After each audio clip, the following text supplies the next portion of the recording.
I cannot enter.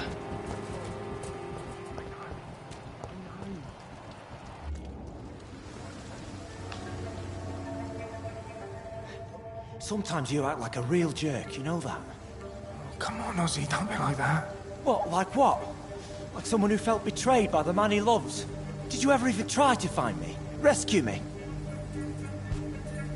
You know, it's not like that. I wanted to. I was so afraid to leave the hospital, not to be seen with you. We survived this shit together. That's all that matters. I know you did your best.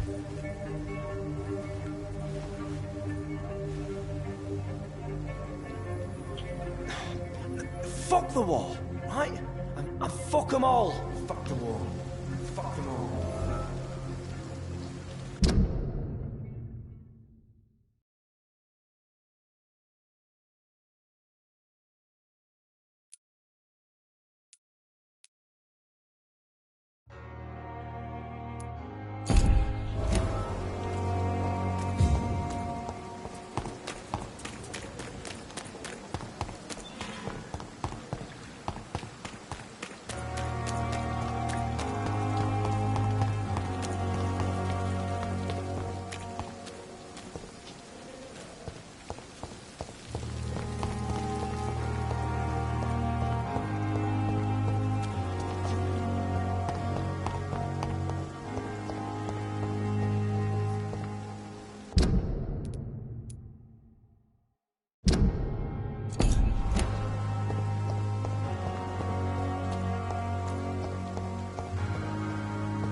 He's dead! Let's see how it likes a bit of fire!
Ah!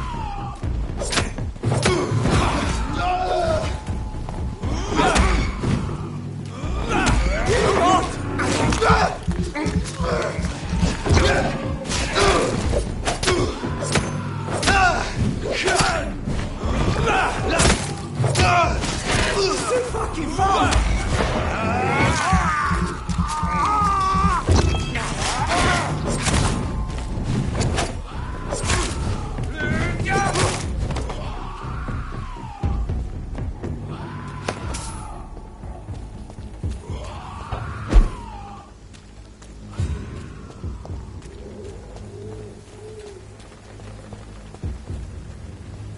Over there! One of them birds!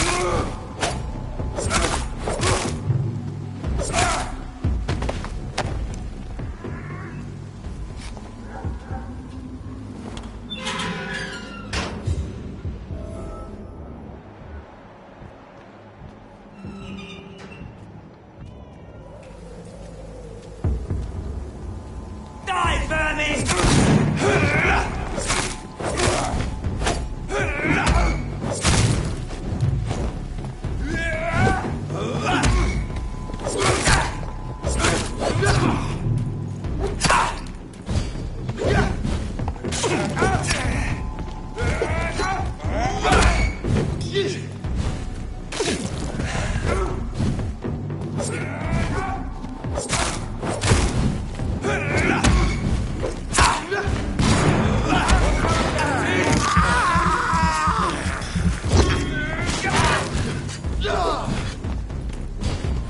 Oh my god!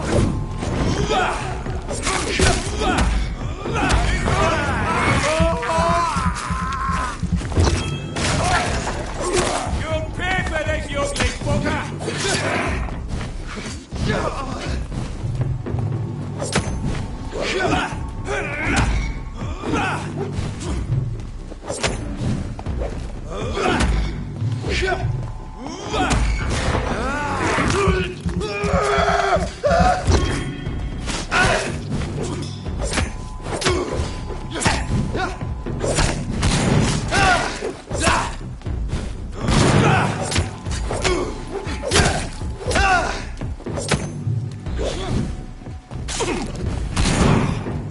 You're mine!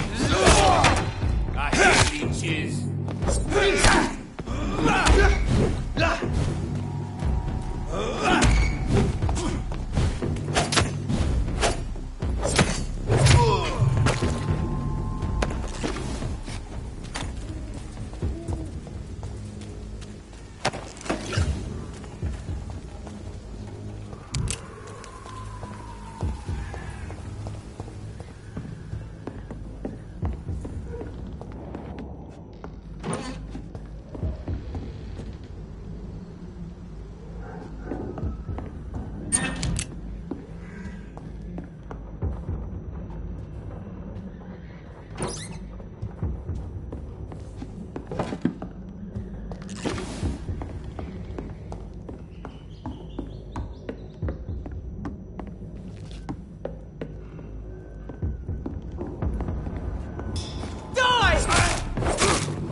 It's on to us!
bloody leeches every night. Fine. But the guards recruit more and more every year. When did you join the guard? 2 days ago. This is my first patrol.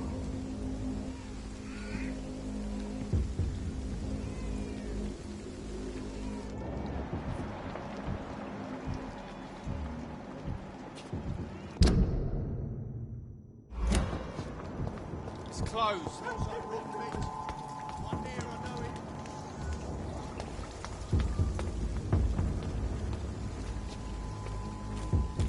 Stay close. It's locked to the right.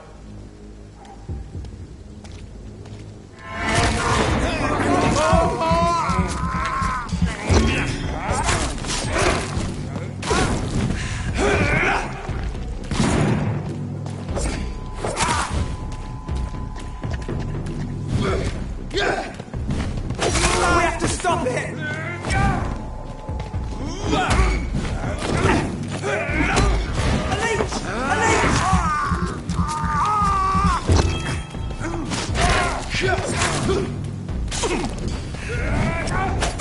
Shit, that leech is fast!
Whitechapel.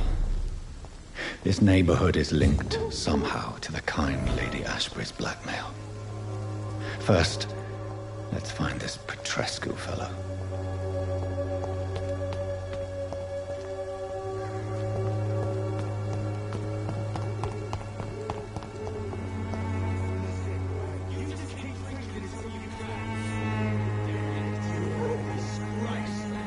Fuck you all!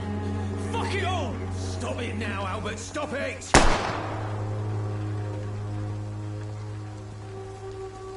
Me? I'll not die in some piss-stinking alley reeking worse than a week-old lavvy.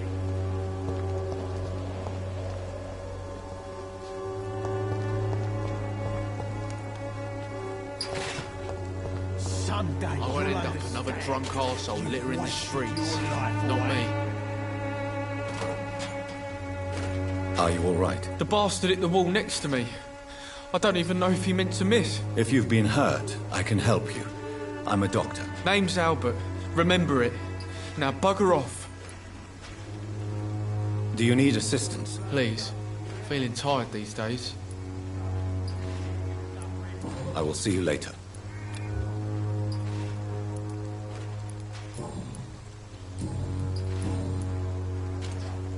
What happened? Did you really steal that man's medication? Hey, I didn't do anything, it ain't me.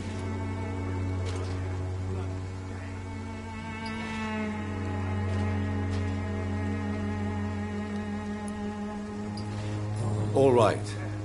Perhaps the poor drunk just confused you with someone else. Sod off, mister. You ain't got no clue what's going on here.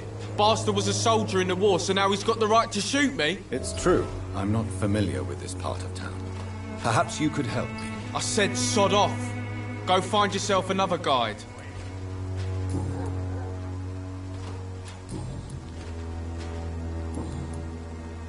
Do you know Nurse Dorothy Crane from the Pembroke Hospital? If you know anything about her, I'd appreciate it. Never heard of her. She's pretty, I'll keep an eye out.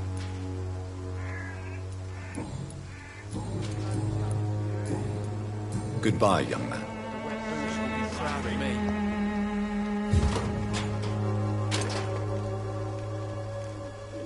What? Shooting a boy in the middle of a street. Not the best thing to do, wouldn't you say? What? You saw what happened?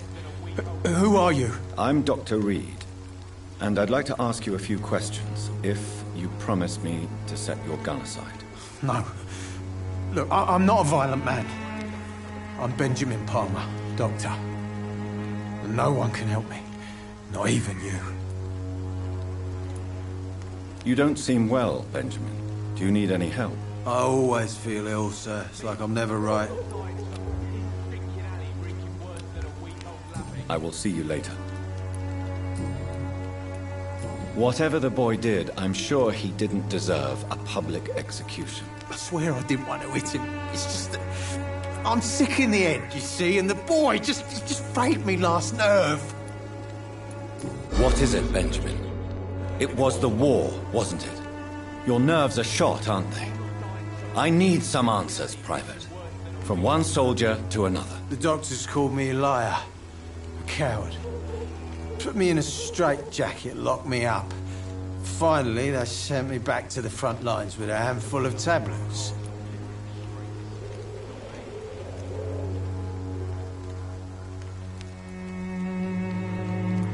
What about those we left behind, face down in the mud? You want to change places with them? You cannot waste your chance at life this way. It's not that simple. I wouldn't have expected you to understand. I don't even know why I spoke to you in the first place.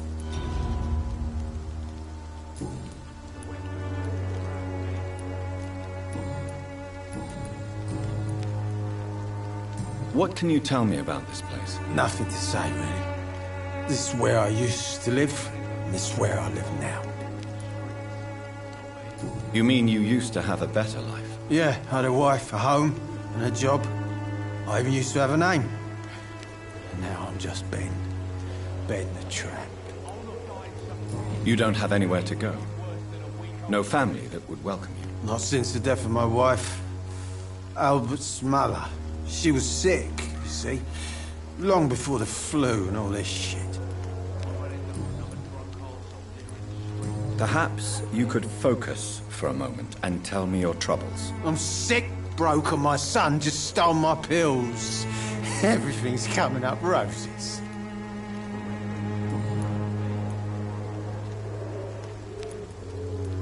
Do you know Nurse Dorothy Crane from the Pembroke Hospital? Have you heard anything? It's funny, I've been searching for her too. I need some pills. But the woman is a phantom, if you ask me. Really? And why is that? Word is she ain't real. She's a cover for some doctor who runs an illegal dispensary for migrants. A gun, alcohol, and a bad temper make a terrible cocktail, sir. Goodbye for now.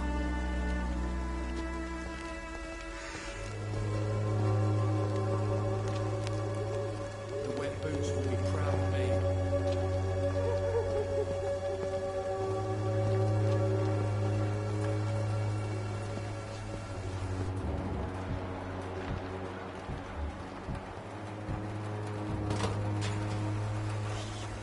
Good evening, miss. Good evening, sir. Are you interested in a miraculous cure for this unknown and deadly epidemic? Actually, I am. Then you have come to the right place. The famous Swanborough cordial is all you need to help keep you in perfect health. Oh, really? Why didn't I hear about it during my studies? I'm Jonathan Reed, by the way. Dr. Jonathan Reed. Ah, my brother has spoken of your research, sir. I'm Loretta Swanborough, and it's always a pleasure to meet a fellow healer. Do you know Nurse Dorothy Crane from the Pembroke Hospital? I'd like to know more about her. I don't like to talk about competition. Competition, you say? Never met her, but it seems she provides some sort of medical care to the poor.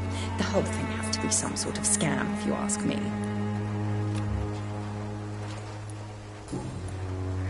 Tell me, who intrigues you most in Whitechapel? The region itself is something to see, but I would say Camellia the mute florist who gives away her flowers. What do you think of the locals? Most of them are afraid or desperate. They all come to me eventually for my remedy. Is there anyone I should avoid? Cadogan Bates, without a doubt. The bloody bastard remorselessly exploits poor migrants as soon as they get here.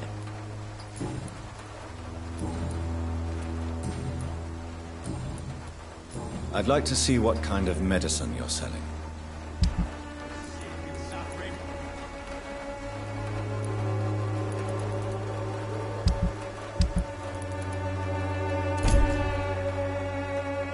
The Swanborough cordial can be the answer to all your problems. As long as you have the money.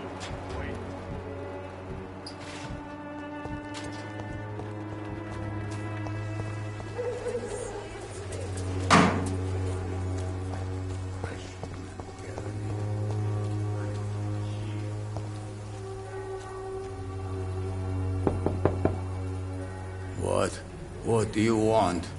Leave me alone. Good evening, sir. I'm Dr. Reed. I'm looking for Nurse Dorothy Crane. There is no Dorothy Crane here. Now goodbye. I'm afraid this medical leaflet says the opposite, sir. Really? Well, I'm afraid I'm going to close this door right now. Go bother someone else, Mr. Doctor. To enter that house, I must discover who this man really is. Maybe I could start by observing what he's up to.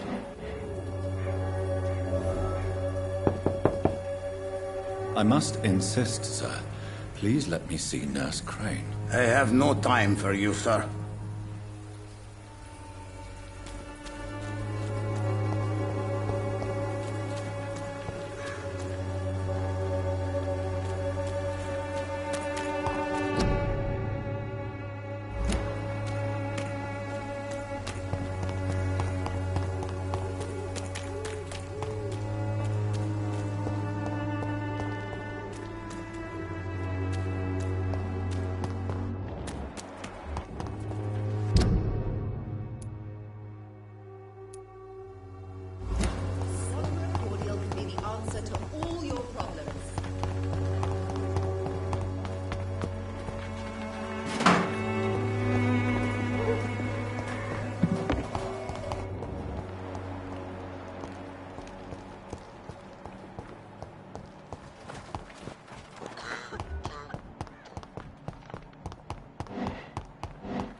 Back to the front, drive!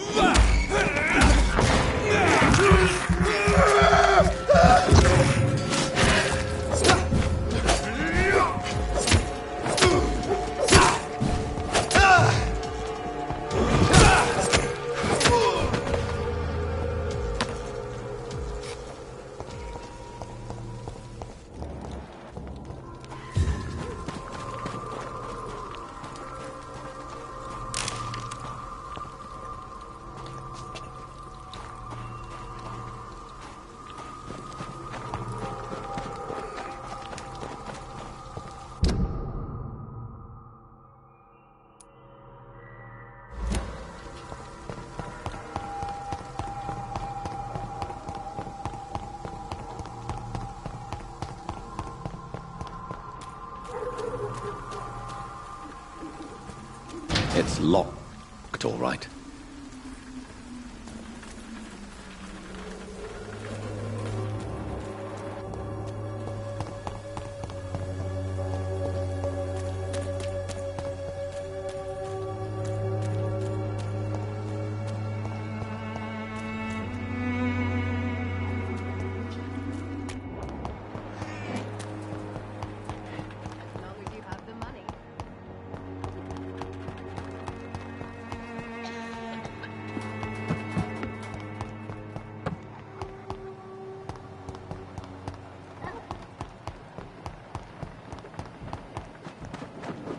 I cannot enter.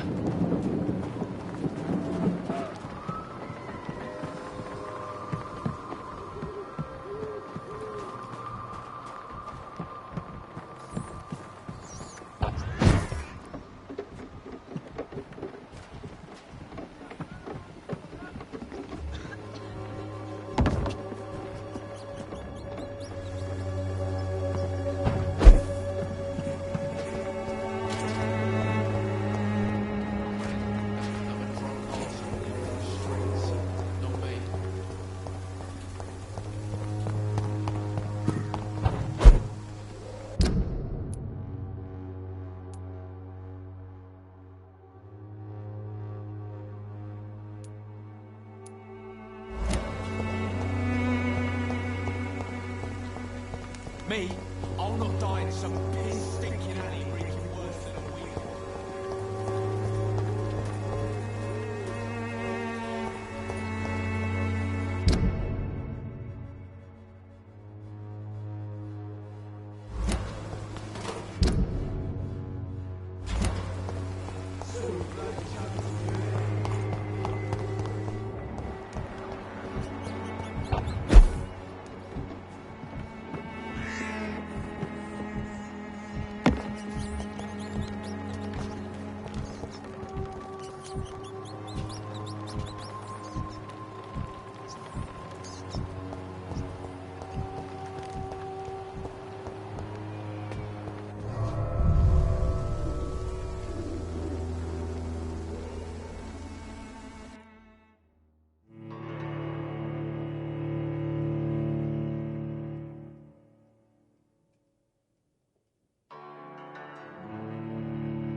Strange man was at the door with a pass for our medical facility. I refused him entry. Darius, how could you know he didn't need our help? His clothes were too finely tailored to be for Whitechapel. Perhaps just a friend of that stray poet who is always about. Richard Nithercott? No, not of the same cloth, this man. I suspect some machination from that journalist. Clayton Darby. Is he still asking questions? Yes. I saw him drifting around St. Mary's Church. I swear he is tracking me, just downwind.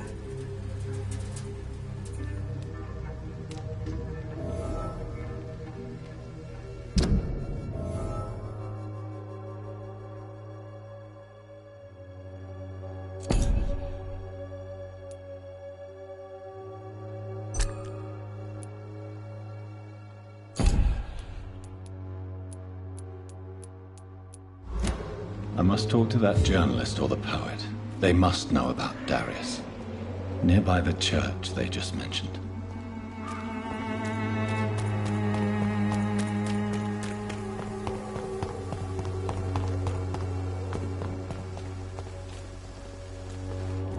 Joe, please, I don't have your money. Come on, Barrett, you know the game. You pay for peace of mind.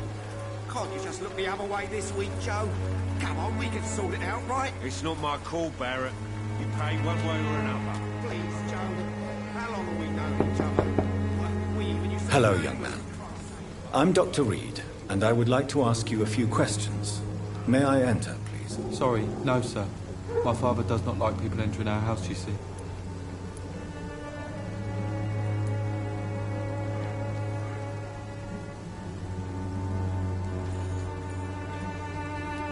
All right. I shall leave you alone.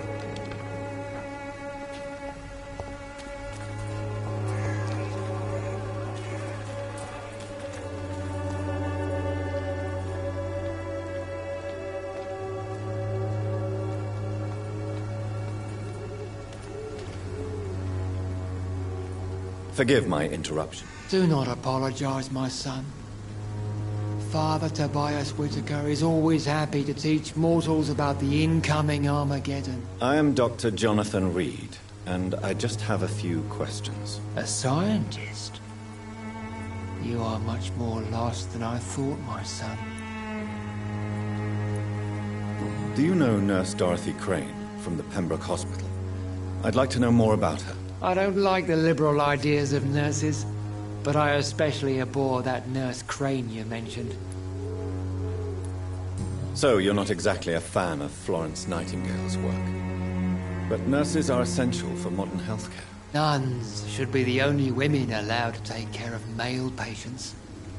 It's obvious only they have the necessary moral fiber. Why do you hate Nurse Crane more than other nurses? Before coming to London, she was a member of the communist resistance in our country. That's what happens when you let a woman get involved in politics.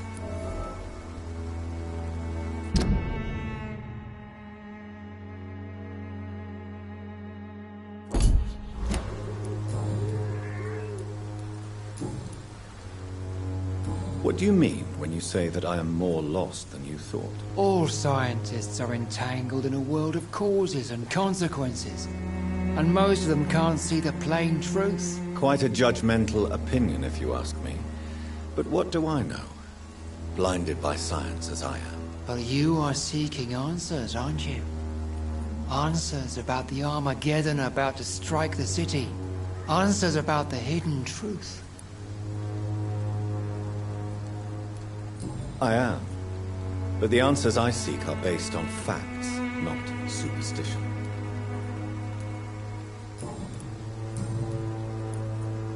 Have you any friends? Any family left in these terrible times? No.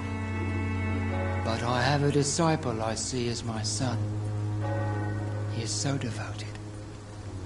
I sent him to preach the good word in the heart of this corrupted city. You sent him on some preaching crusade during the epidemic. As a true believer, Samuel will fear no evil while he walks through the valley of the shadow of death. Where did you send him? I sent Samuel to the Stonebridge Cemetery, where the pestilence and evil grows night after night. Don't you fear getting sick yourself? I've been touched by God's grace. I am perfectly healthy.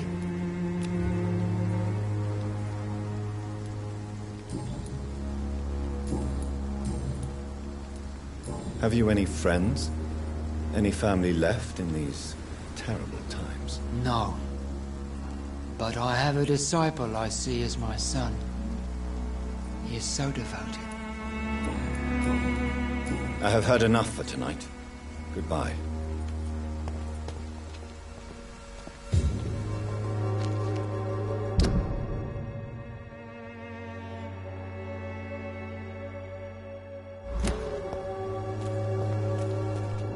The walls of your home will not protect you, for there is no protection.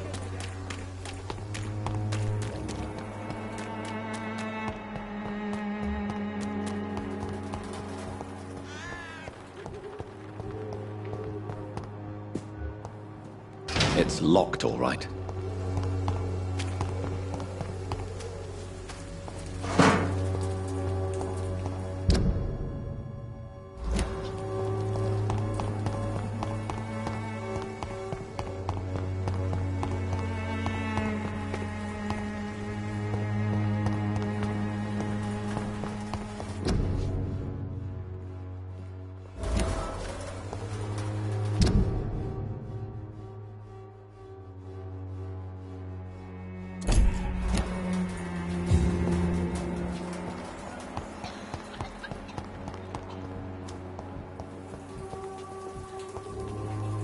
Good evening, miss. I'm Dr. Reed. I'd like to ask you a few questions. I know what you're thinking. A tall stranger who meets a girl in the street at night. It reeks of the penny dreadfuls. But I mean you no harm, truly.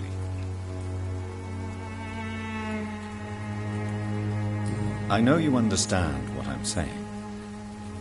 Your silence has nothing to do with you being mute, does it?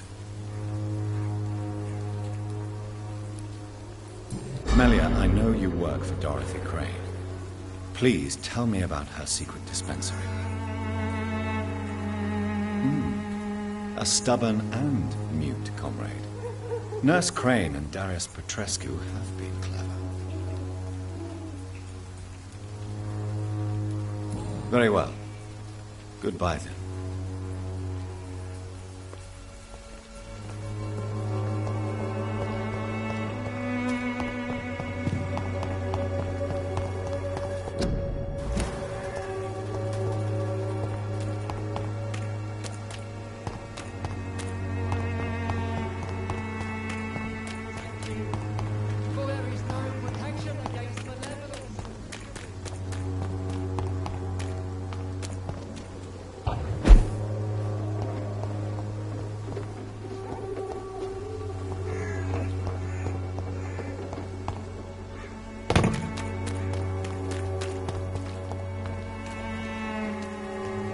Don't be shy, handsome. What can Christina do for you? I'm not looking for what you're selling. But I'd like to ask you a few questions, if I may. I'm a doctor. Dr. Reed. All right then, but be quick. Though I usually get paid when I open my mouth. Do you know Nurse Dorothy Crane from the Pembroke Hospital? Anything you can tell me about her would be helpful. I don't know her, but I know her name is Dorothea Crăciunescu. She came from Romania like me and many others. You seem to respect her. Dorothea helps the sick people of Whitechapel. Everyone should respect that. Christina, have you been examined? The epidemic is spreading fast in London, and you could be exposed, or expose others. I don't like doctors or hospitals, but I don't like you asking questions. You can put your own life in danger, that's your decision. But what about your clients? If you're contaminated, you will put them in danger too. And you think that would worry me? If you knew the men I deal with, their health would not be what you'd worry about. Considering your line of work, I assure you it is only a matter of time before you have health issues. If it is going to happen, it will happen. Right now, I need money. That's what's important. Do you need any assistance, Miss Popper? It depends on the price of your medicine. I will see you later. Tell me about yourself. Are you joking with me? People don't usually come to see me for conversation. I have no interest in your work. I am, however, curious as to what led you into this career. Short story. The war, exile, and England. This country is not especially welcoming. I've been refused many jobs because of where I am from. I had few options left.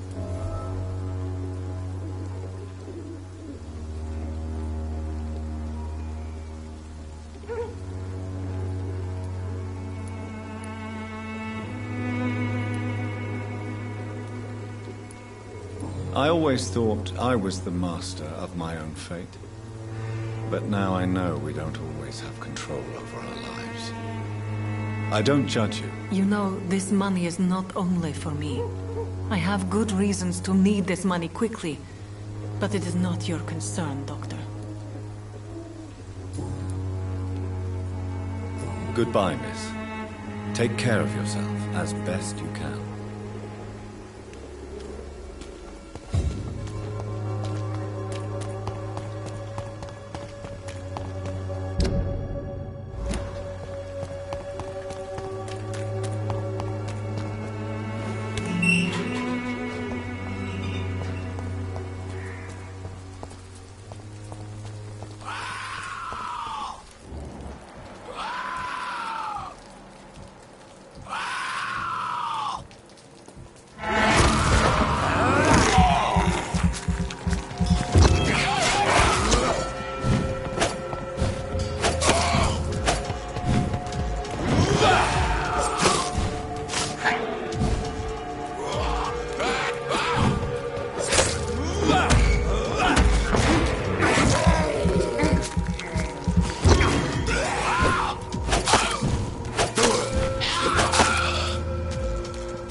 Good evening, sir.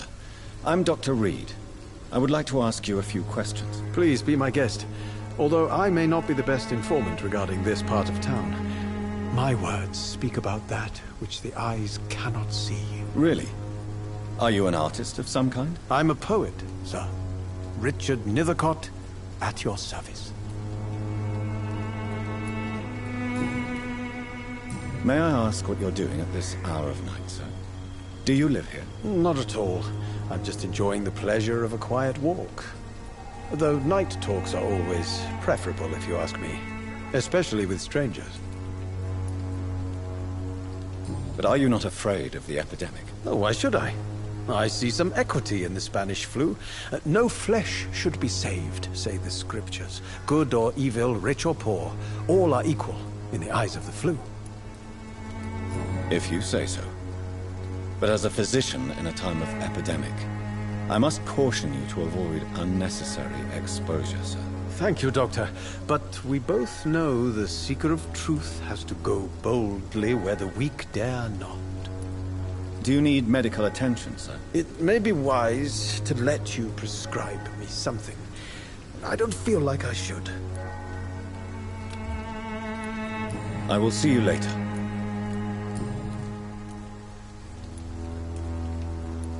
Tell me, Mr. Nethercott, why seek inspiration in Whitechapel?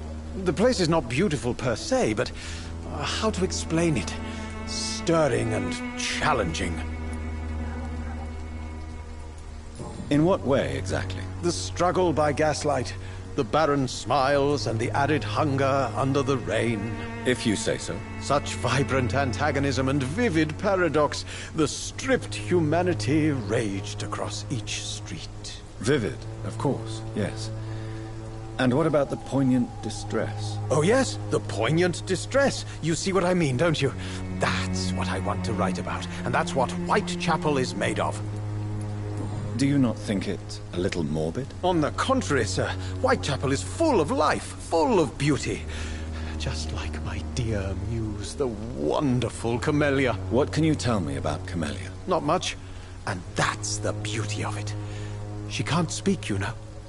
She's a locked mystery who exhales kindness and sweetness.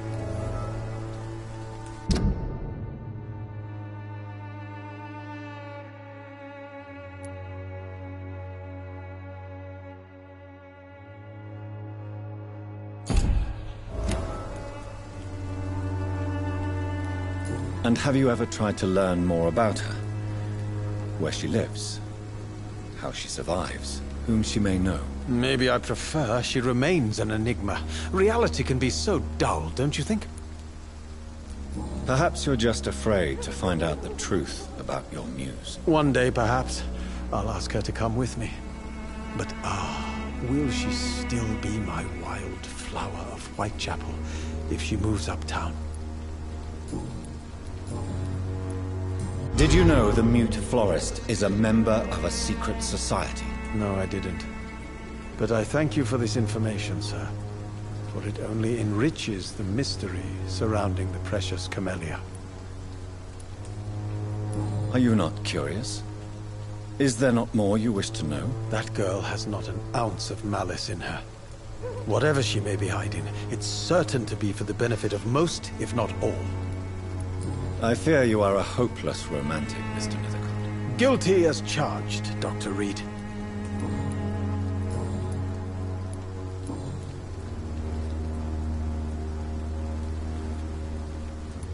What are your thoughts on the terrible situation in this city? Terrible, you say? No. Of course, the death of so many innocents is a tragedy.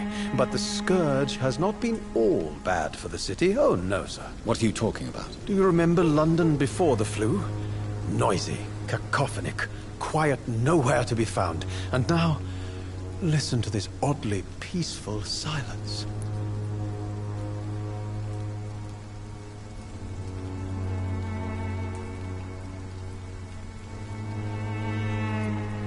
Yes. The enjoyable silence of the grave. You have a unique perspective on the situation, I must admit. Most people fail to understand my perspective. I don't blame them. But how could I call myself a poet if I veiled my feelings? May I ask what you're doing at this hour of night, sir? Do you... Not at all. May I ask you a few questions about the district? Extraordinary part of town, is it not? I'll be glad to help you, if I can. I'm looking for Dorothy Crane, a nurse who lives in this vicinity. Dorothy Crane. Oh, I love the name. The Crane of Whitechapel. Sounds very mysterious. But, sorry, no, never heard of her. What can you tell me about an old man called Darius? Darius Petrescu? Yes, I know him. At first, I thought he was only a small publisher. I invited him to publish my work, but his reaction was pretty clear. Not interested in your talent? Darius is an old political activist who takes delight in printing tracts and lampoons. Those communist activities only require mediocre writing skills.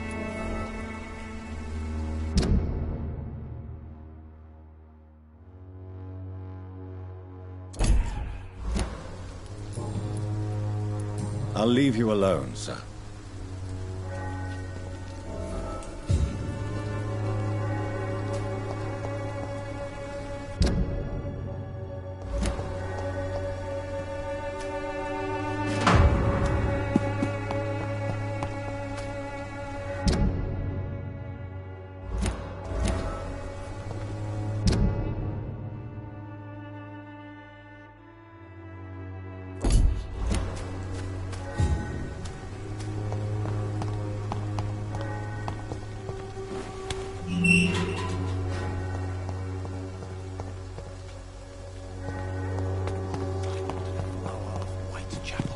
Angel made flesh, I tell you.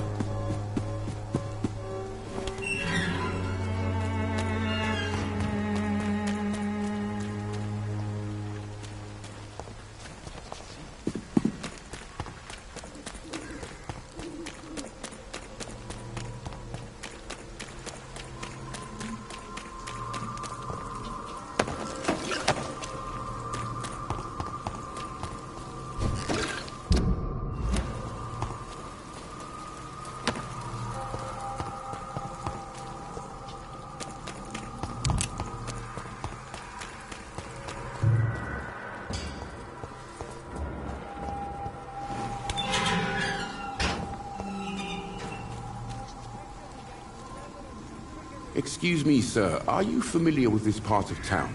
Name's Clayton Darby, reporter. Sorry, I'm new to Whitechapel. But perhaps you could help me since you're a journalist. My name is Jonathan Reed. Dr. Reed, the famous surgeon. I'll gladly help if I'm able, sir.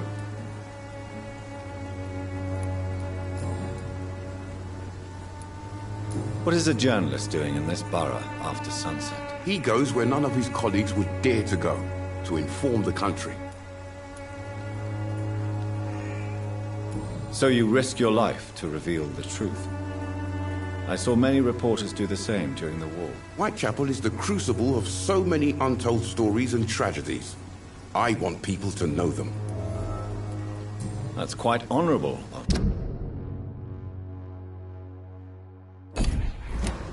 But is the public interested? Not at all, sir. And that's why I'm an independent journalist, hoping to sell some stories.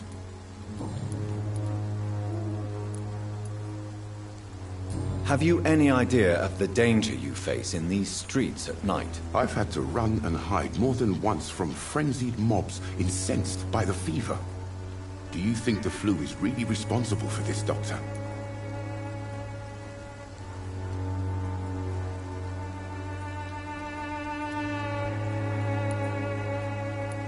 I'm convinced there is more at work here than a simple epidemic. Really? To be honest, I could say the same. Some of the sick I saw or heard of. My God, what happened to them?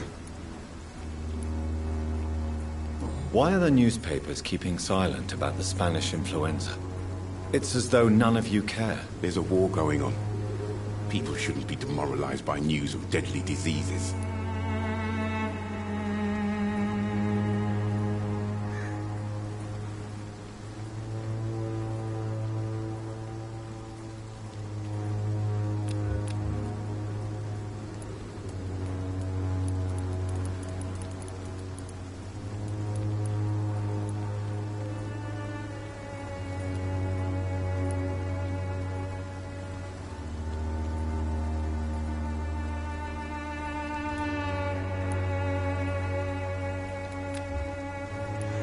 It's a disgrace.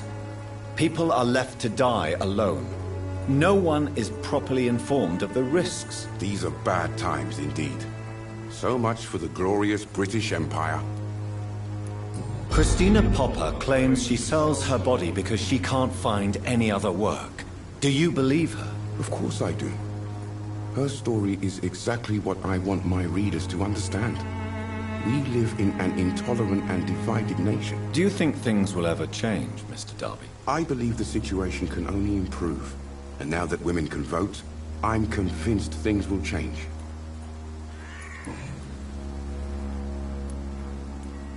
I heard you're investigating an underground medical dispensary in Whitechapel. What do you know about it? Not much, I'm afraid. They are wary of strangers, and I'm not really an acquaintance of theirs. Why do you care?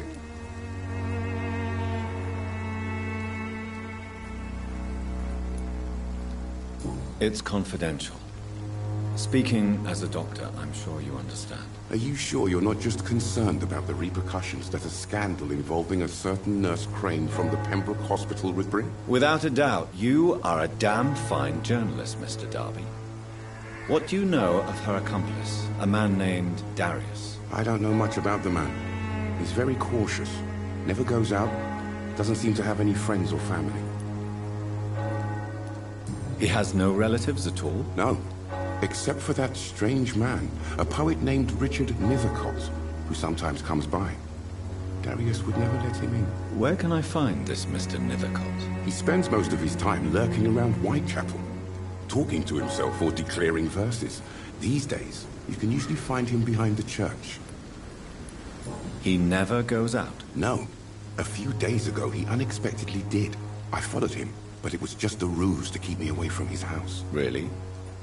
How do you know? He went to the nearest mailbox, but just before posting his letter, he ripped it up and threw it away.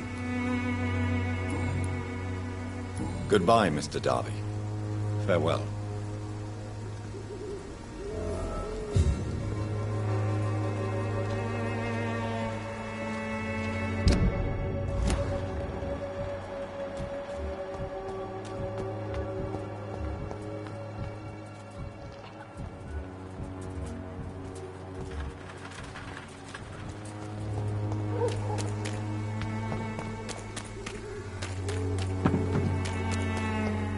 Pay me a glass and I'll be gentle. Pay me a bottle.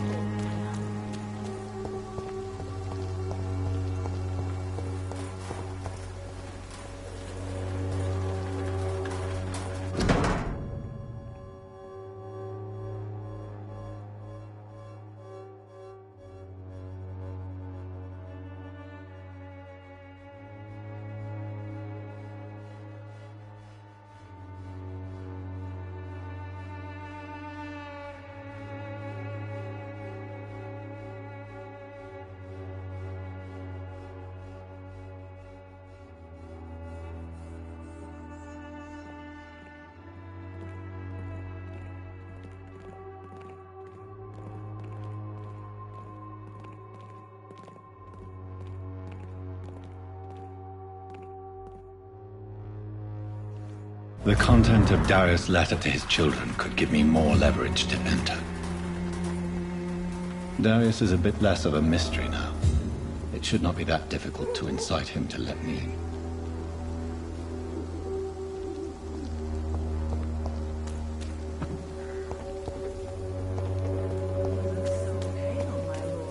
Would you like me to revive you?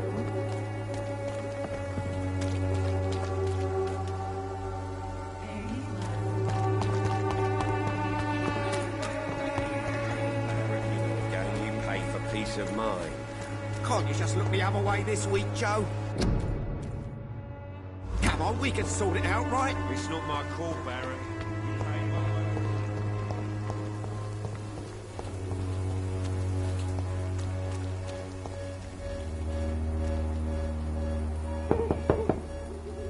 Mr. Petrescu, just 1 minute, please. You again? Go away. Sir, wait. Stop this nonsense. I know Nurse Crane is here. Shall we speak man to man, you and I? All right. Speak up. Don't you see we're on the same side? We fight to help the poor, sick, and abandoned. I'm nothing like you, Mr. Doctor. Yes, you are. You too believe in providing medical care without charge. You know what we have to sacrifice to make the world a better place. I have to admit your words have conviction. All right, I'll let you see, Dorothea. Don't make me regret this, though.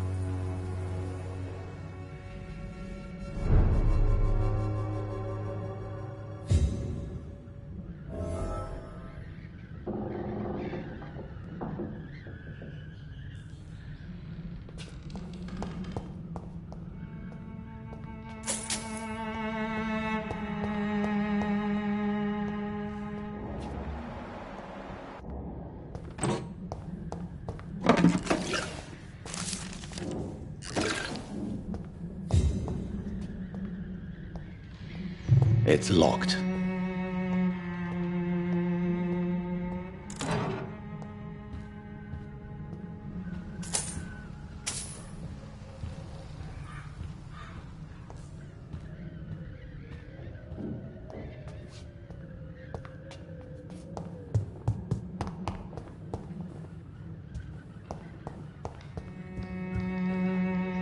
If you want to talk to Dorothea, you must go across the courtyard and take the stairs. We've not been formally introduced.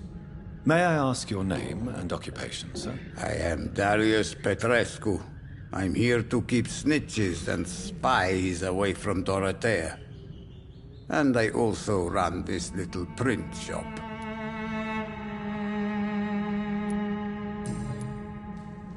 So Dorothy's real name is not Crane? Like myself and many people in this area. Dorothea is from occupied Romania. That's all you need to know. She seems important to the community. More than you can imagine. The West End does not want to hear of Whitechapel's misery. Dorothea is one of the few doing something about it.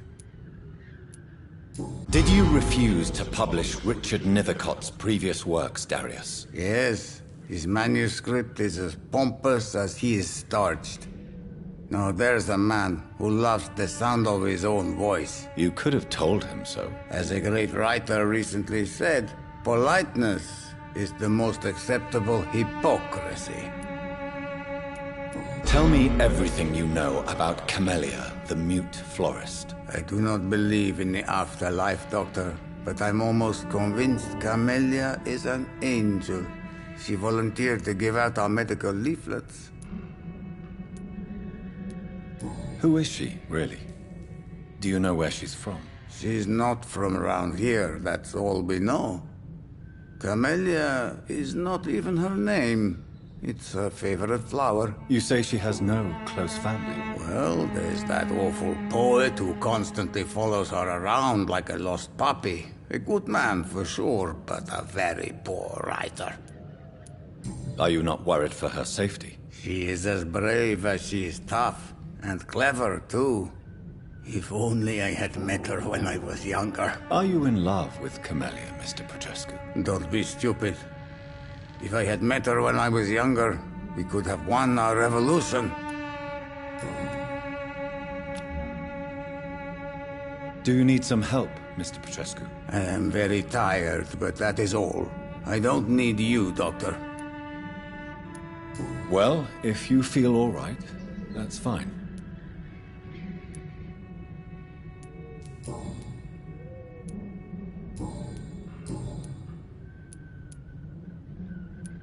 Do you have any family left, Mr. Petrescu? Children or grandchildren? Who knows?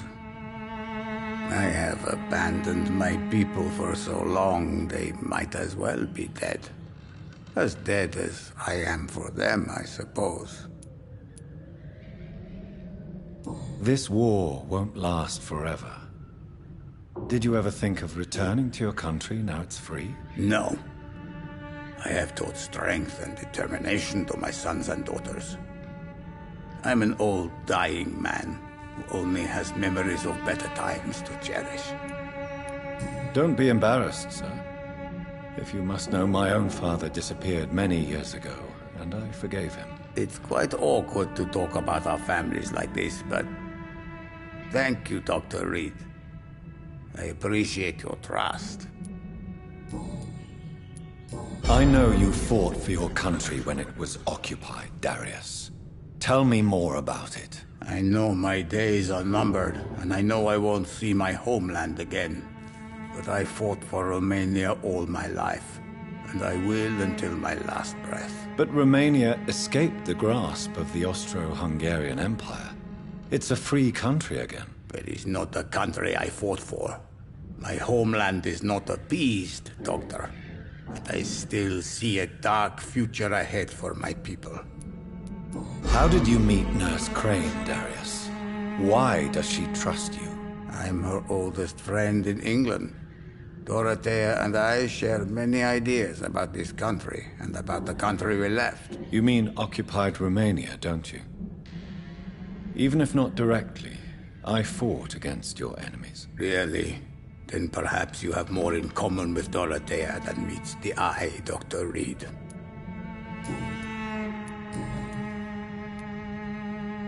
Tell me... I do not... Goodbye, Mr. Petrescu.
It's locked.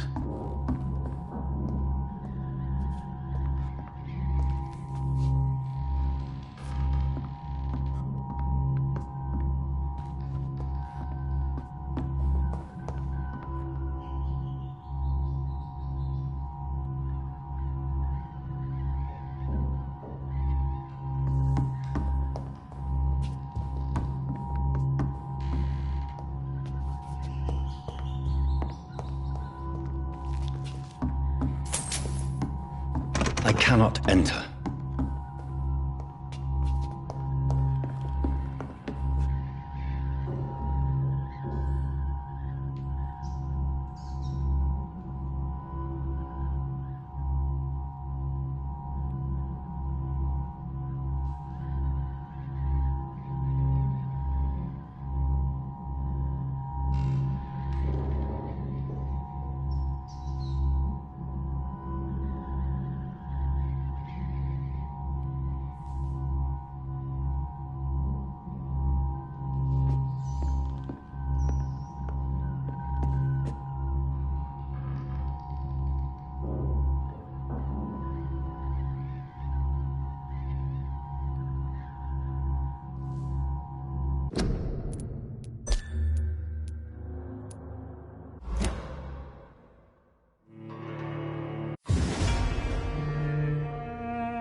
Hello, Mr. Petrescu. Hello.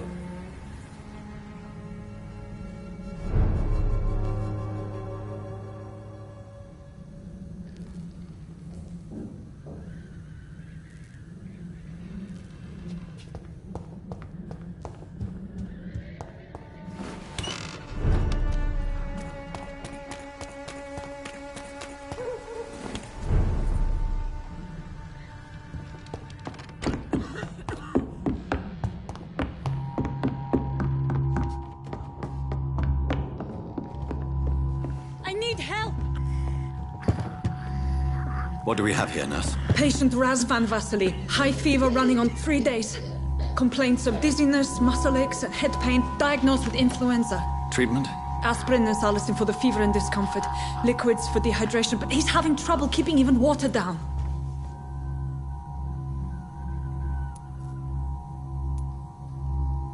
Thank you, nurse. Anything else I should know? He did lose consciousness this morning, but he's never had convulsions like these. He's not convulsing, he's choking. He's not getting any air. Scalp! Hand me that scalp! What can I do, Doctor?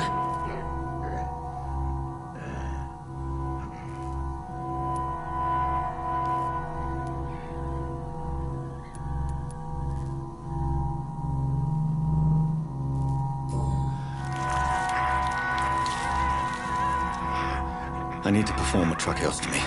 Short pipe. That rubber tube will do. We're going to cut a passage for air through the neck.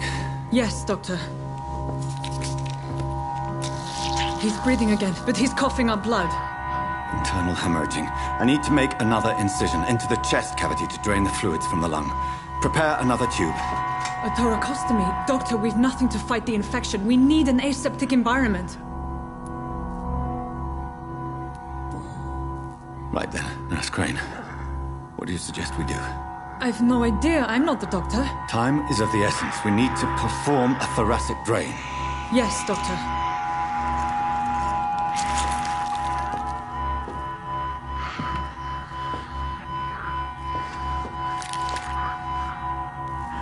He's still bleeding, Doctor.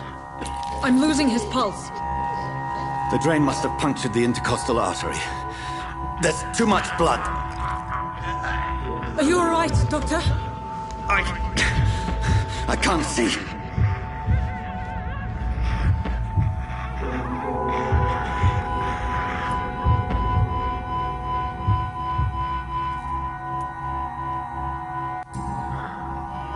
I must first suture the artery. Find the wound. The source of the blood. Needle and thread, Doctor. Good. The stitches are holding. How's he doing? We're losing him. We've lost his pulse. He's dying, Doctor!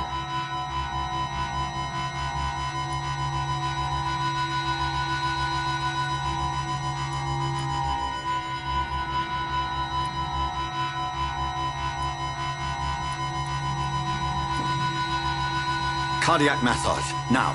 Cardiac... What? Are you making this up as you go along?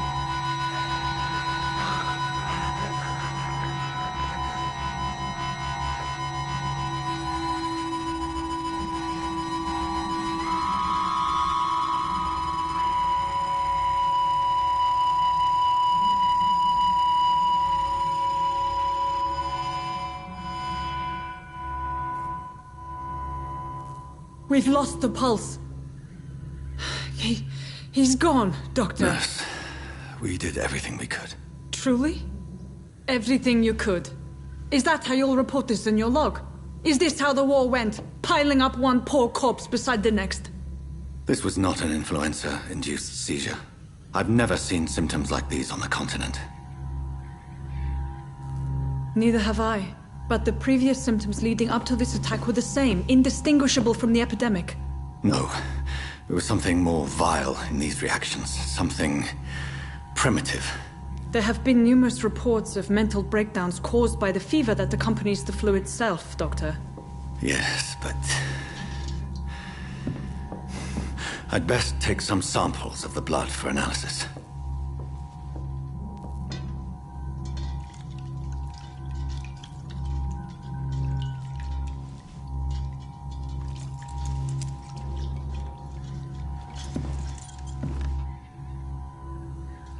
Aren't you here to test my bedside manners?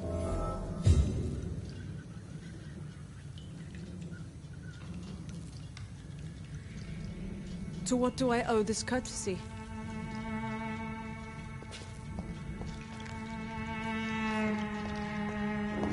This is an unfitting place for the illustrious doctor.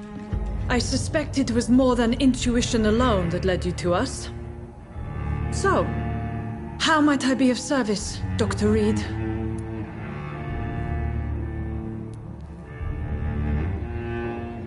I've come to put an end to this insufferable blackmailing, Dorothy. Doctor, you think your warnings scare me? I've stolen and plied, blackmailed and lied, but what else am I to do? I'm all these people have.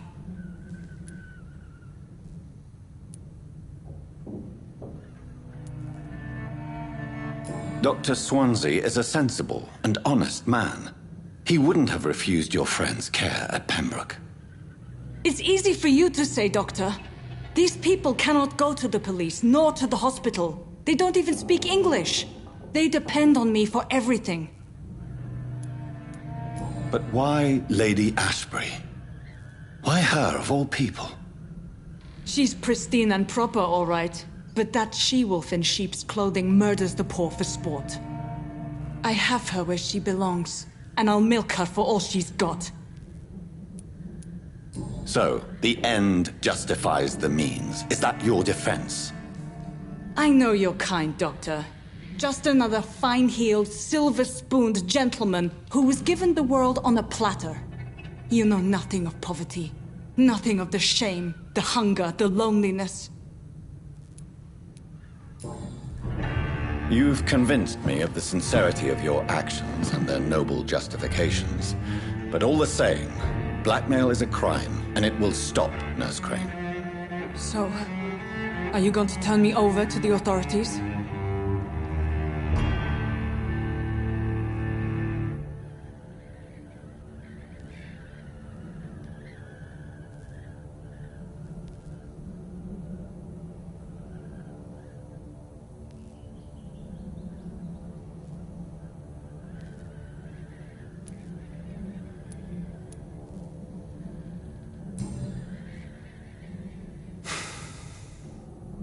No.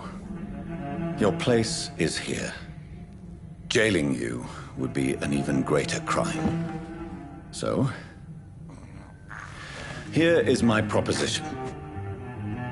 I'll look the other way on your little enterprise. In exchange, you will resign from the Pembroke Hospital and provide me with medical supplies when the need arises. Dr. Reed! That sounds like a business proposition. My accomplice, then? No, just a privileged client. My research may require the occasional rare piece of equipment or ingredient. I'll pay good coin in exchange, fair and honest, to help finance your noble endeavors.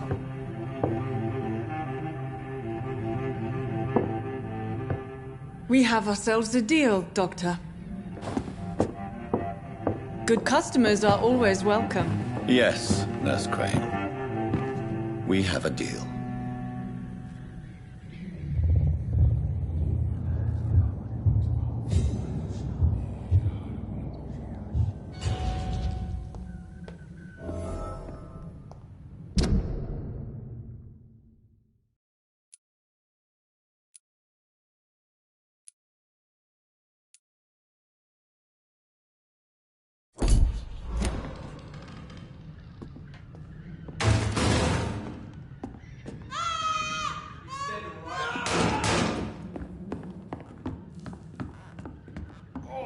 This one stinks already.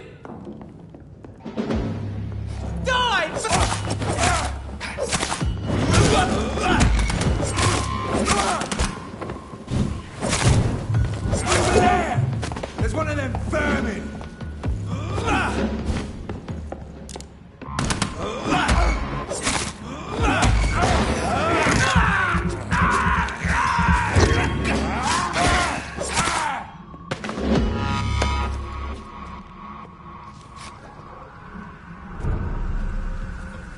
Speak English, do ya?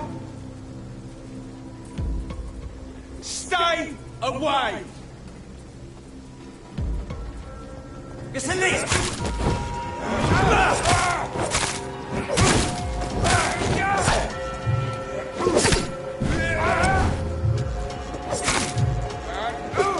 Steady, boys! We've got one of them!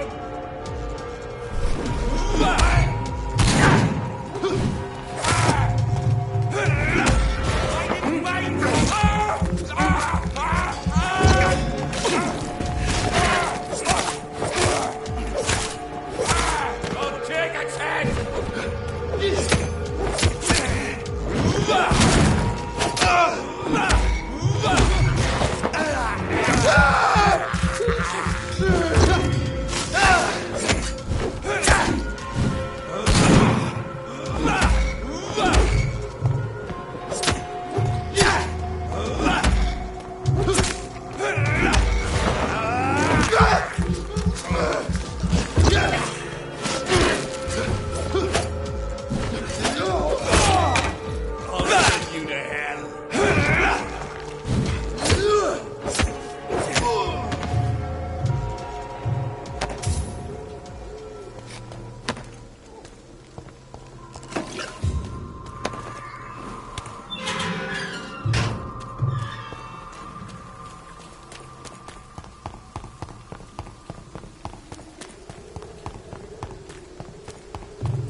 As long as you have the money.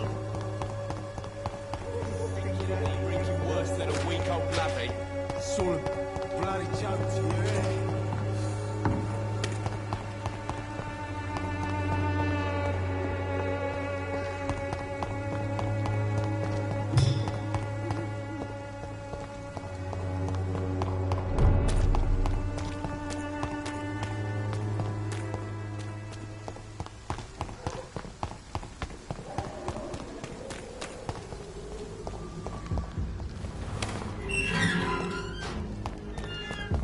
Human blood. Whoever left these marks did so deliberately.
the least, boys!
The wet boots will be proud of me.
It's locked, all right.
sure Albert would like to know he's been accepted by the Wet Boot Boys.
I would ask you to avert your eyes, sir. Or did you not know it was rude to stare? I knew it. Speak up, Dr. Reed. I like a man who speaks his mind.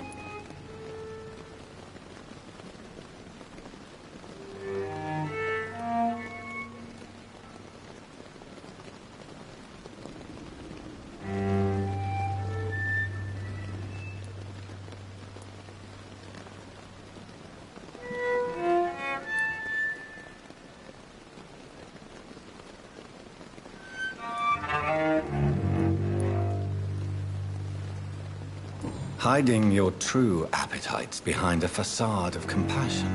Bravo. Very clever indeed. Spare me your sarcasm, Jonathan. You are but newly born in this world.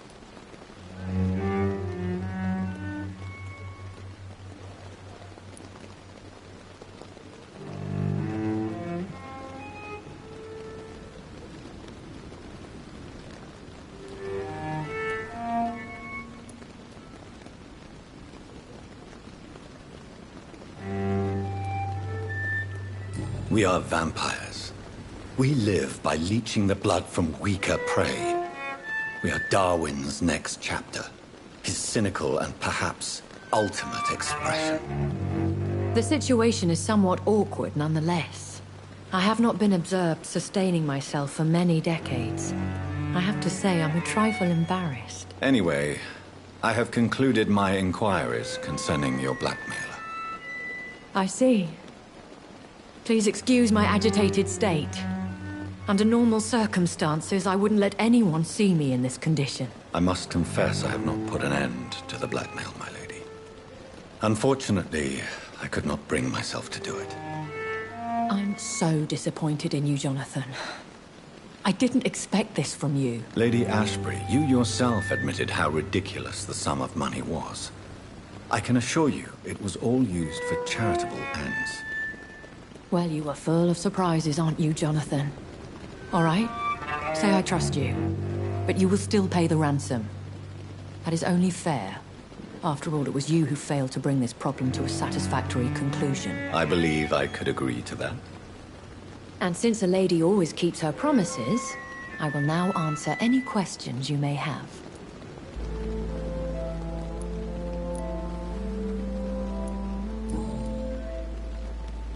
Why does Dr. Swansea allow you to feed on the patients of the hospital? Dr. Swansea is a good and compassionate man. He is trying to find a solution for our hunger. Until that happens, he is clever enough to understand that I only feed upon the dying. And no one suspected you of the murders? As you well know, suspicion has recently fallen on me of killing for pleasure. But you have my word, Jonathan. I take no pleasure in taking a life. What do you know about this Brotherhood of St. Paul's Stole? The Brotherhood is well known amongst London vampire society.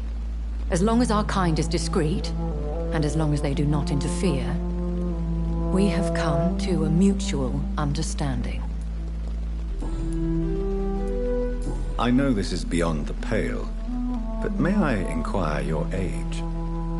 Really? And I thought you were gentlemen. If you must know, I'm 27. I've been 27 for a long time now, and 27 I shall remain.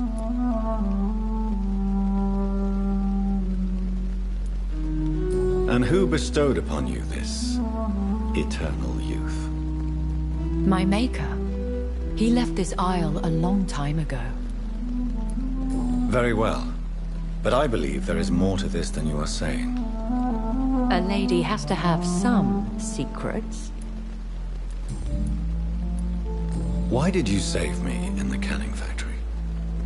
I could hardly stand by and watch such a promising young blood as yourself be torn to shreds by some gutter scowl. William Bishop wasn't the vampire that created me then? No, Jonathan.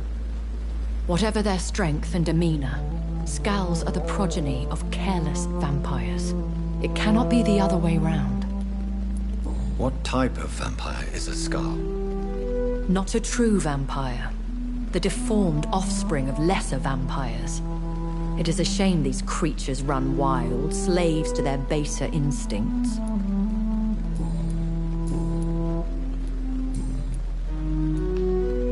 I've been away from London and England for 3 years. This isn't the city I remember. Things have gone from bad to worse here, Jonathan. I've lived in this city for a long time, and I've never seen it like this. What is it you fear? Fear has long since flown this form. But there is something malevolent circling us. I feel fear is merely waiting in the wings. The Spanish flu has hit London that bad? Yes, but it's not just that. I've heard things. Things I've not heard for a very, very long time. There are whispers in the shadows. Something far worse than the Spanish flu is here in the city. Are there many vampires here in London? Immortals are of a rare breed, and we often tend to hide. But you may occasionally meet some of us at night. Will they all be as affable as you, my lady? I do not see why not.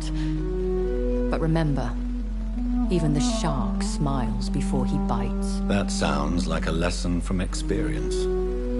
Vampire politics are as intricate and sometimes tedious as a game of chess in a gentleman's club. I've learned from experience it is best to decline to play. Do you know any of them? Have you an idea of the identity of the vampire who attacked me? You mean your maker? No, Jonathan, I have no clue. But I fear he or she is as careless as cruel. To let you discover your new condition by yourself. What do you mean? Every now and then, you may discover an immortal in the deep of the night. But we are a rare and reclusive breed. Our progeny is almost never accidental. When I awoke, changed, I was chased and attacked by vampire hunters. Prepared and well-trained. Though I can't be certain. More than likely, it was the once glorious Guard of Priwen. Once glorious, but still dangerous. They have seen better days, but all fanatics are dangerous. You would be wise to stay clear. They are sworn to destroy our kind. You make them sound like some sort of cult. More a society. And like all the best ones, a secret society. I thought them almost gone, but it seemed they have been recruiting.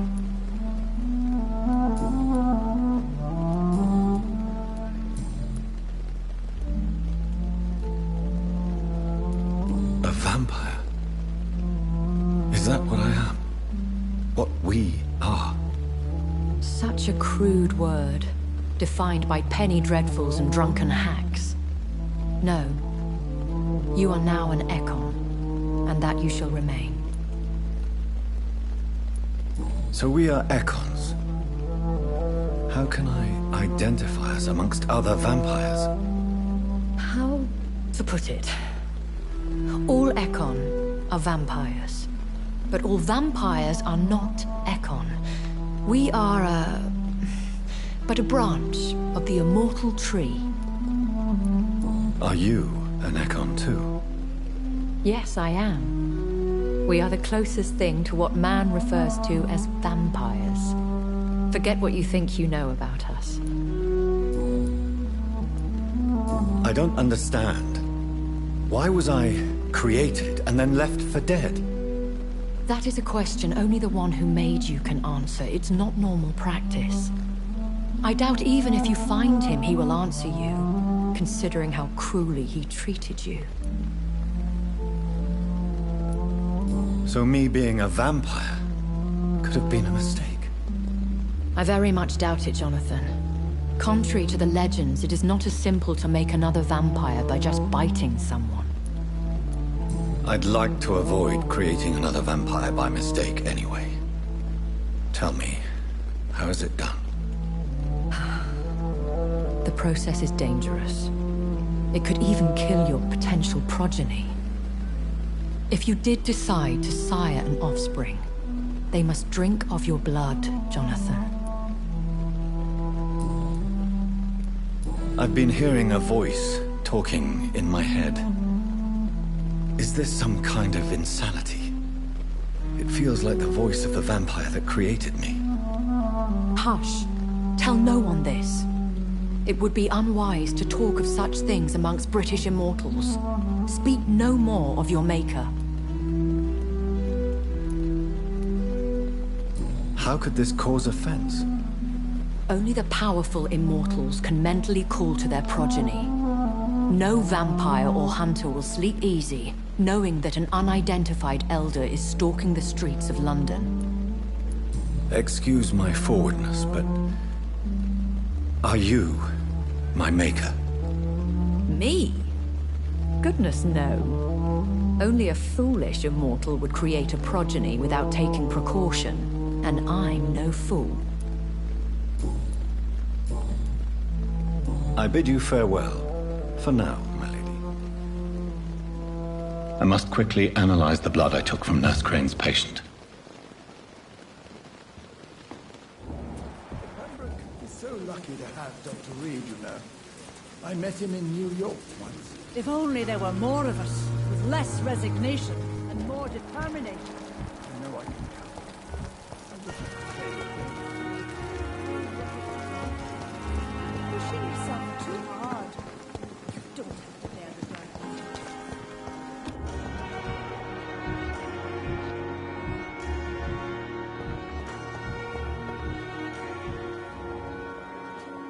Good evening, Miss Howcroft. How are you tonight? I need blood, Doctor. Warm, rich, vibrant blood.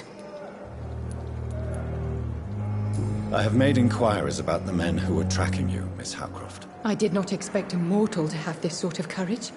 Speak, Doctor. Why are they hunting me down?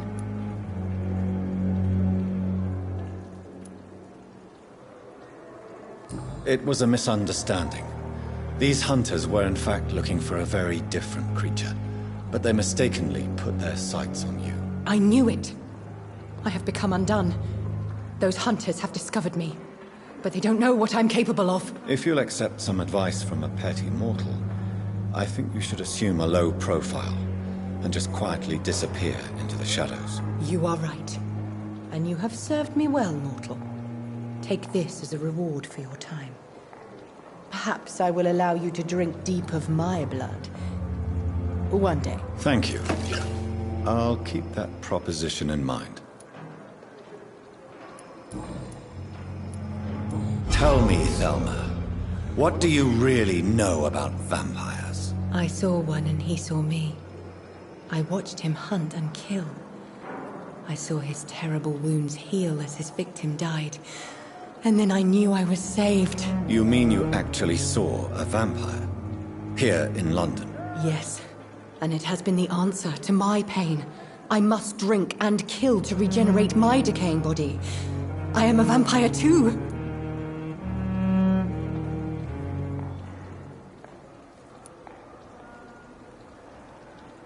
You have no idea what problems your claim could cause if heard by the wrong people, Miss Howcroft.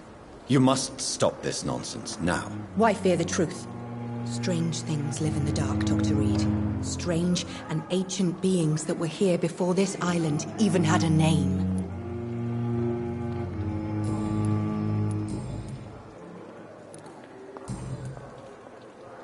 I'll leave you, Mistress of the Dark, to your nocturnal activities.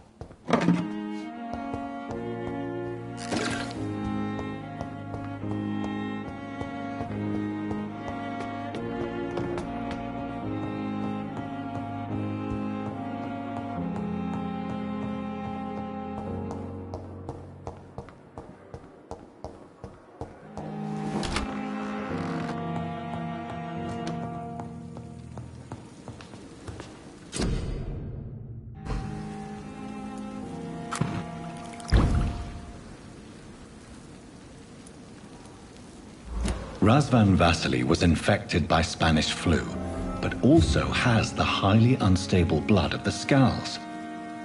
Is the London vampire epidemic transmitted through the flu? I should talk to Dr. Swansea about it.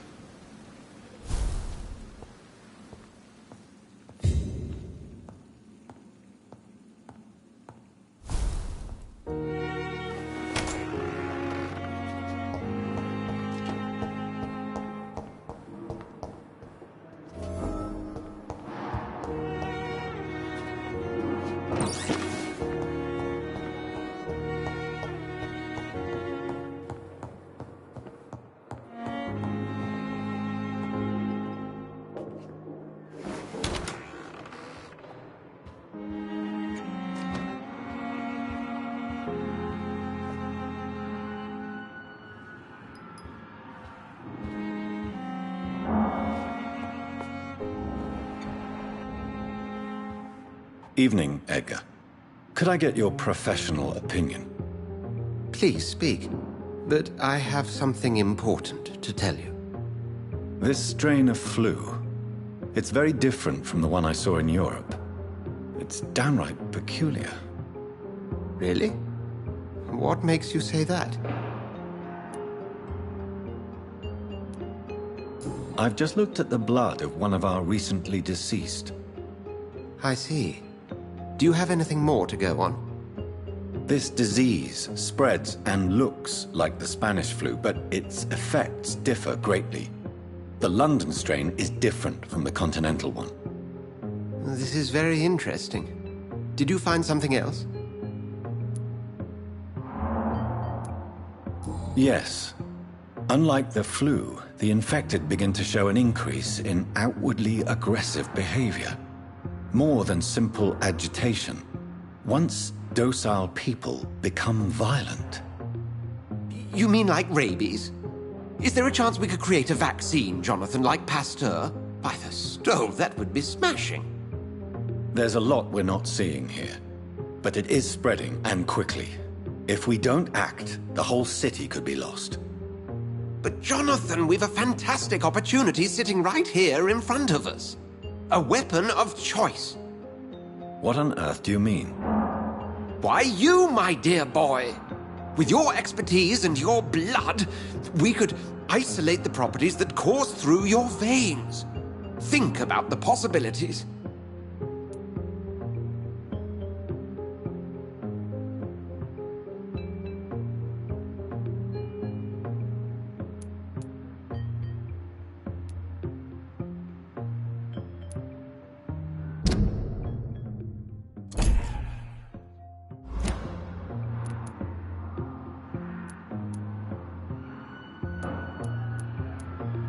I admit it did occur to me. Blood seems to be the common factor in all of this. I totally agree. We're in uncharted territory here. Maybe it's just wishful thinking, but imagine the possibilities. We'll discuss this more later. Thank you for your time. No, thank you, Jonathan. But as I said, I needed to talk to you. I have some rather bad news. Yes? I'm afraid it's your sister. My sister? She's to be buried this evening at Whitechapel Cemetery. Your mother published the obituary this morning. I see. I'm sorry, Jonathan. Please accept my condolences.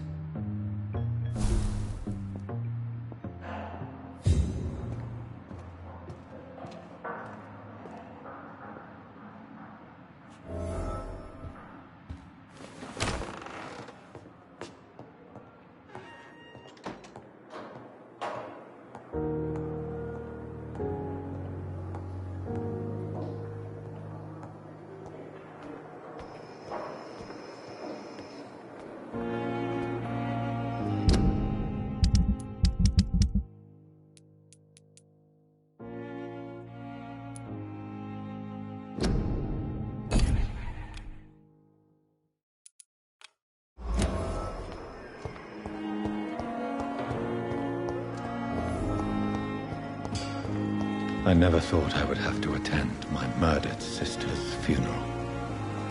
Mary, I can't forgive myself.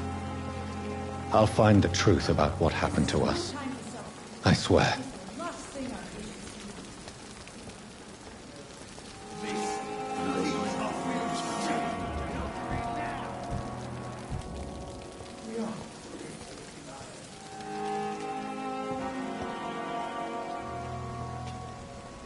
Good evening, Mr. Cox. Dr. Reed.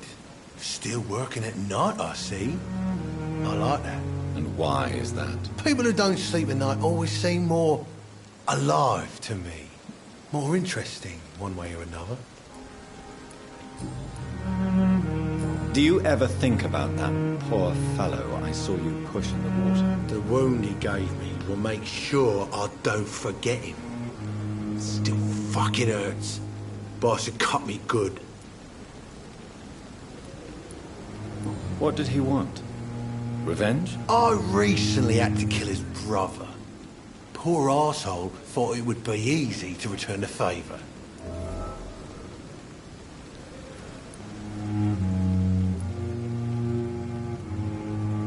Only the strongest survive, then?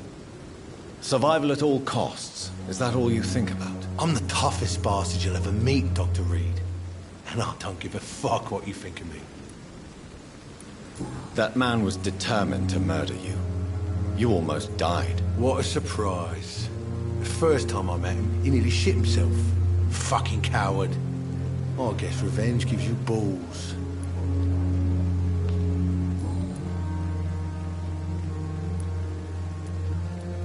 How is your hospitalization going, Mr. Cox? This is a shitty place with shitty staff. But as long as I'm treated all right, I'll be fine. What's wrong with the Pembroke staff? That bastard you sent to bring me here, Milton. I thought he was going to break all my bones before I reached my bed. I see. Any other smart comments? The nurses aren't too ugly. Especially that foxy one, Nurse Crane. Pretty brunette, tough attitude, all like that. What's wrong with the hospital? Come on, Dr. Reed. The place is a dump. Smelly, sad, and dirty. But you're alive thanks to the efforts and dedication of the staff here, aren't you? What are you expecting, a medal? I thought that saving lives was just part of the job. Must be an unsatisfactory profession at this time, I'm sure.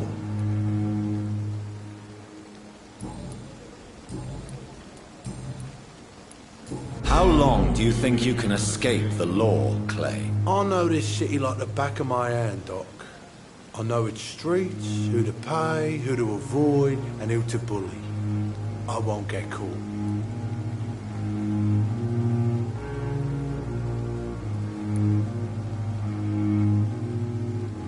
We can't escape the consequences of our actions. The past catches up with us in the end. I ain't afraid of death. I don't hide who I am. I live my life honestly, which is more than I can say for most folks. And who are you, then? I'm the leader of the Wet Boot Boys. One day, I'll leave this shitty place and punch in the face all who thought I would not come back.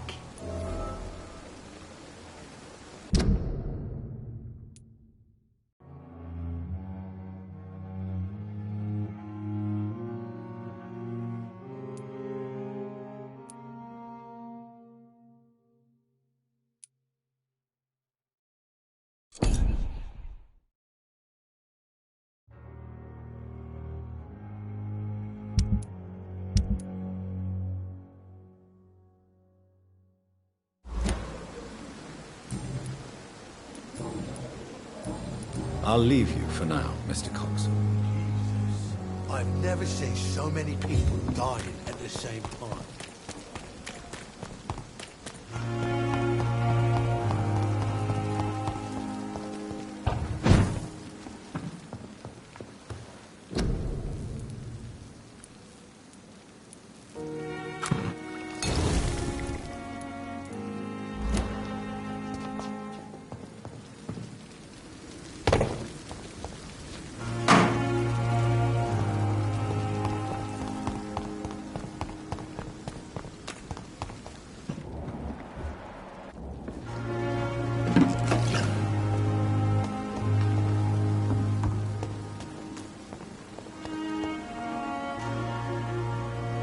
Hey, Doc. You're lucky to be alive, Mr. Cox.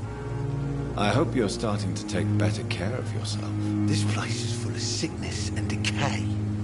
How could I get better in such a dump? Consider yourself lucky that I'm treating all of my patients equally. But don't push your luck. Don't play the innocent with me. I'm sure you have good reasons to act this way. And also weaknesses that can be exploited.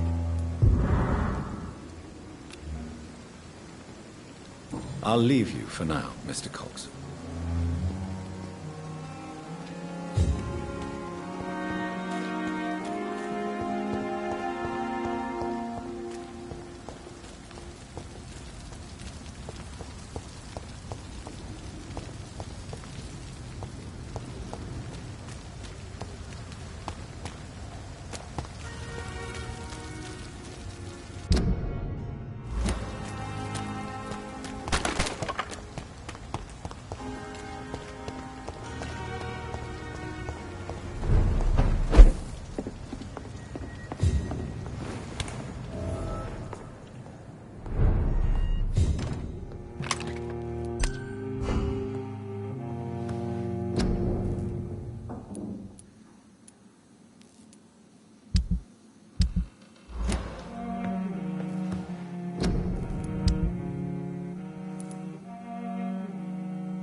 It's locked, all right.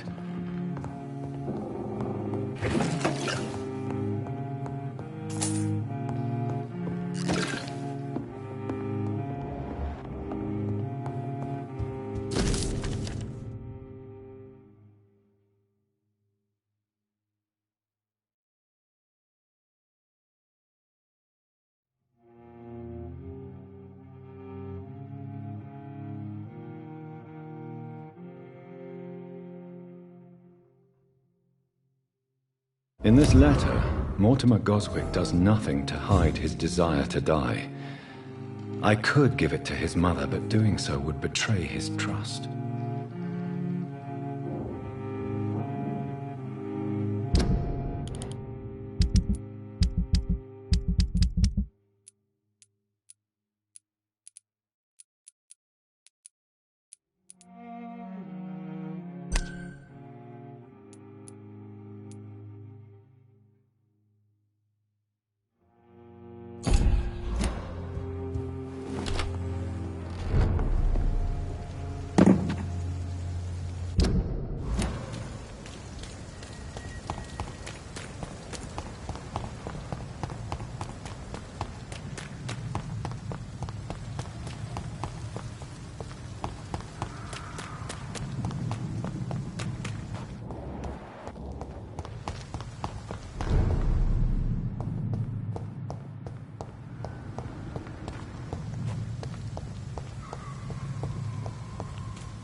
It's locked.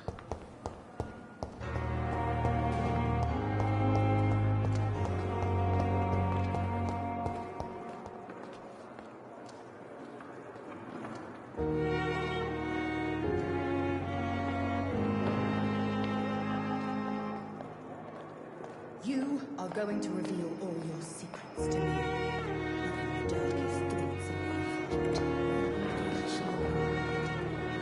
Another night with the glorious battalion. The life running in your veins.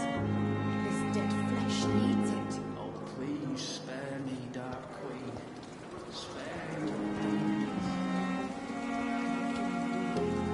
If only there were more of us. Less resignation and more determination. Wish I could say the same for the others. You look exhausted. You're pushing yourself too hard. You don't have to bear the burdens of this hospital.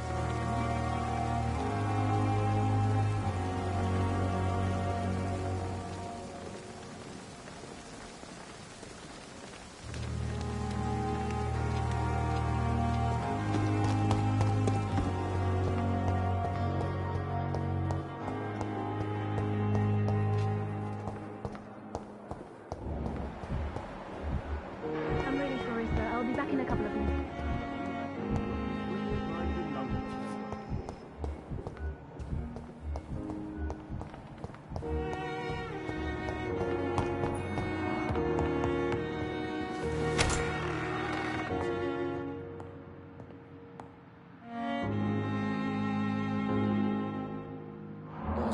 Good evening, Mr. Goswick. How are you? I'm okay.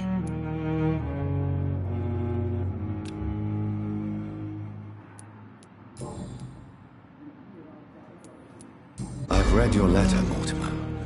You wrote about an unbearable feeling of despair while the world crumbles around you.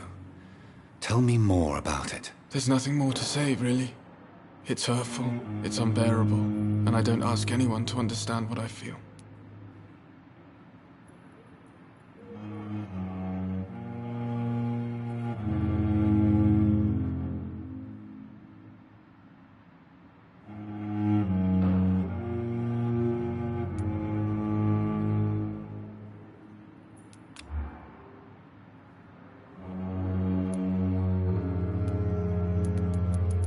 Don't you see how lucky you are?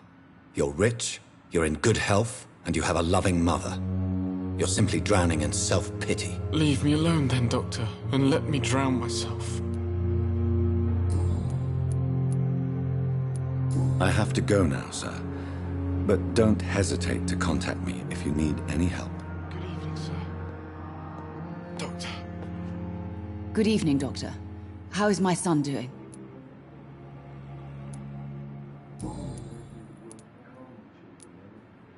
I have read your son's suicide note. It was not an impulsive gesture, nor was it his first attempt. He threatened to kill himself a few times before. But I never thought he would dare to punish me this much. Punish you? Why? I've known for a long time he was not happy with his life.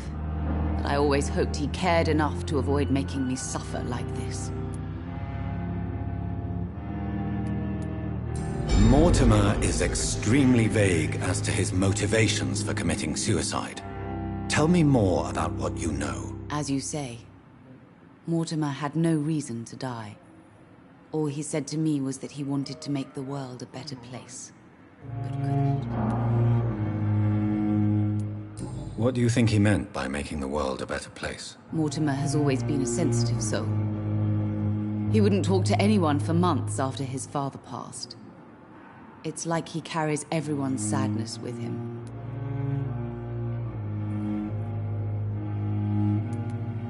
Why did your son feel so useless when facing the world? I think it was more that he could only see the melancholy facets of life.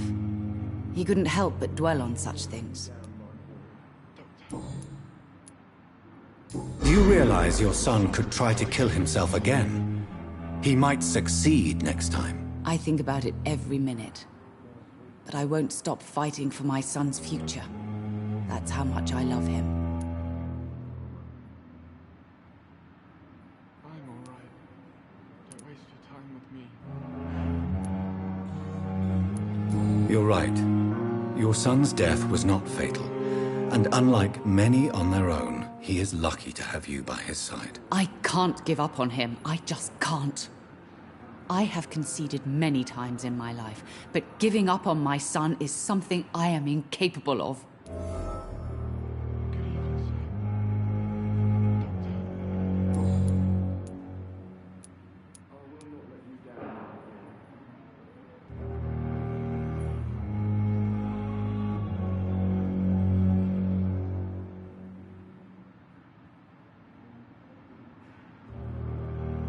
Goodbye, Mrs. Goswick.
As for me, I'm alright. you're an idiot. Don't waste your time.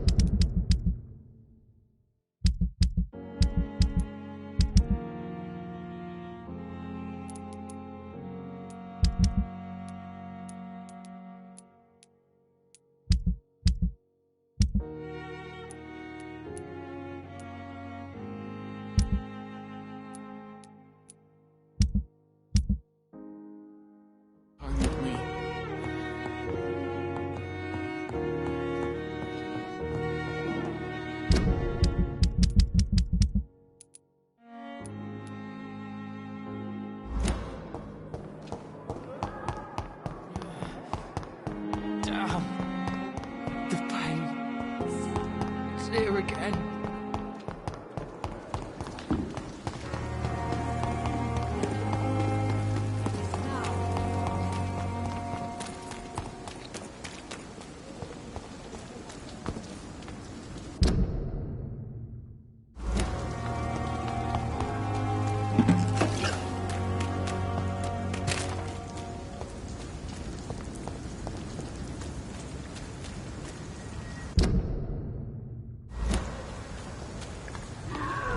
Last warning, sir!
Opium is one of the main ingredients of Strickland's medication. Never a good move.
Look at it!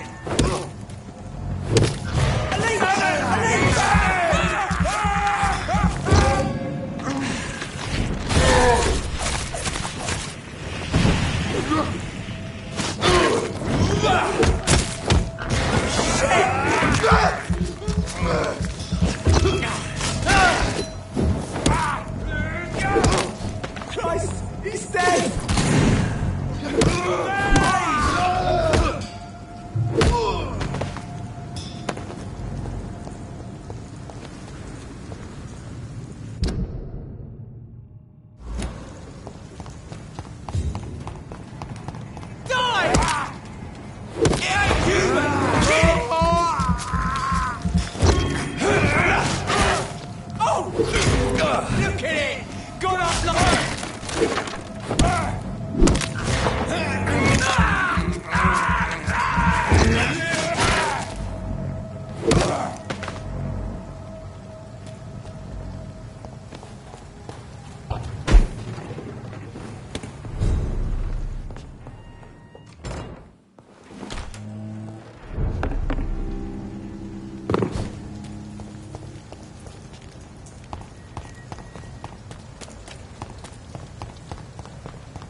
supposed to be an hospital. A pigsty would smell better.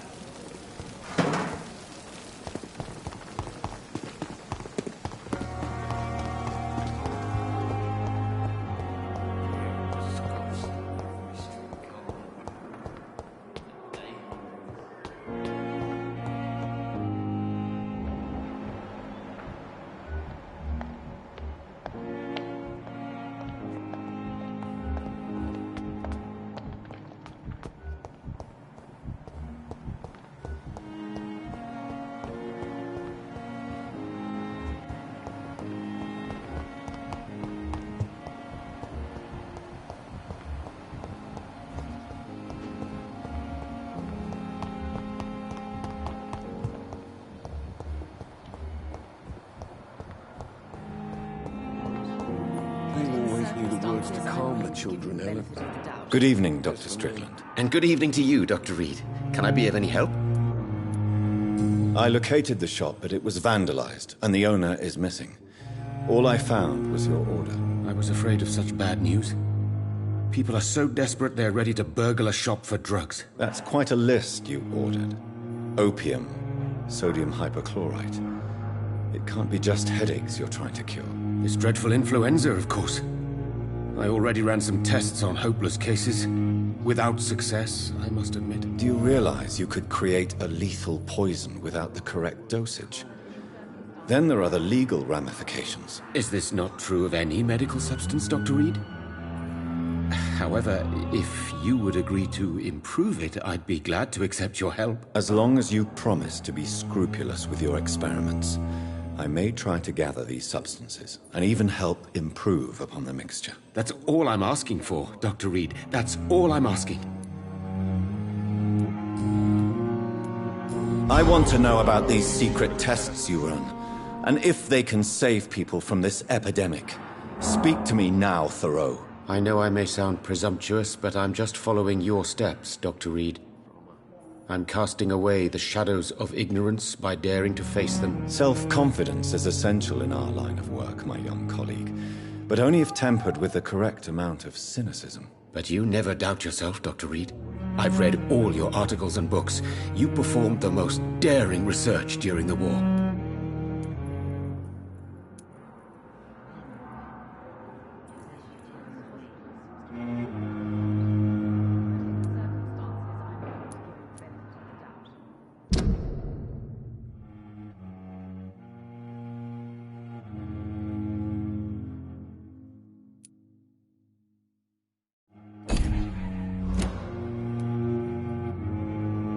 Don't you think we have enough work already? Perhaps now is not the best time to be chasing shadows. Chasing shadows, really? It's funny those words coming from the only doctor here who has spent more time outside this hospital than in.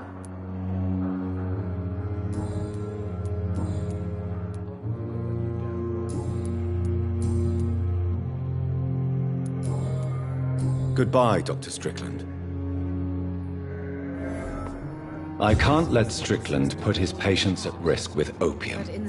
Perhaps an adjusted formula will deliver more of a placebo effect. As for me, what a blundering idiot. Don't waste your time.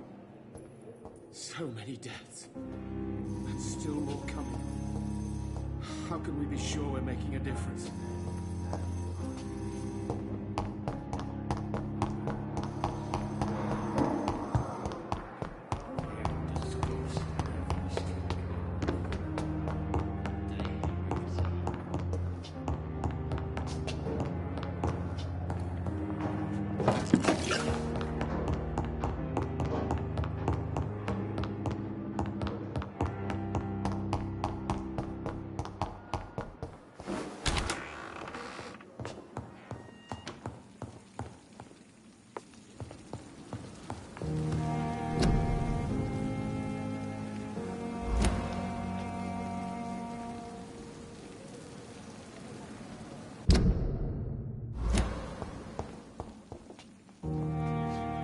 Strickland's project could be dangerous. I have a mind to report him to Dr. Ackroyd.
I'm quite busy right now, Dr. Reed.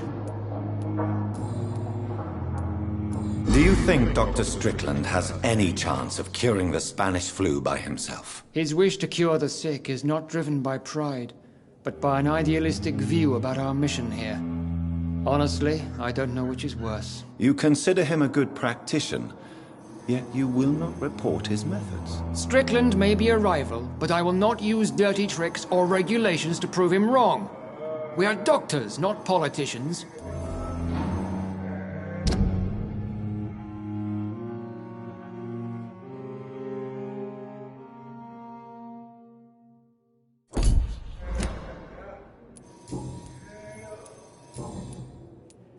Tell me, Waverly, what do you think of Dr. Strickland's enthusiasm for his experimental research? Strickland is playing with his patients' lives for pride and glory. Now that, sir, is unethical. Are you thinking about something in particular? Harvey Fiddick needs delicate surgery. I believe we should stick to the usual procedure, but my young colleague obviously disagrees. Why do you wish to lead this surgery? I strongly believe that Mr. Fiddick should not be butchered to test an unproven procedure.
If you are going to lead this surgery, I'm trusting you to assume the consequences of your actions, whatever the result. I'm not the kind of man who runs away from his responsibilities, Dr. Reed. There is no need for you to be looking over my shoulder. And are you not afraid that your rivalry with Strickland may be blinding you? Rivalry? I guess you could call it that. But I will never be childish enough to let my personal feelings affect my judgment. Thank you for your time. We'll talk later.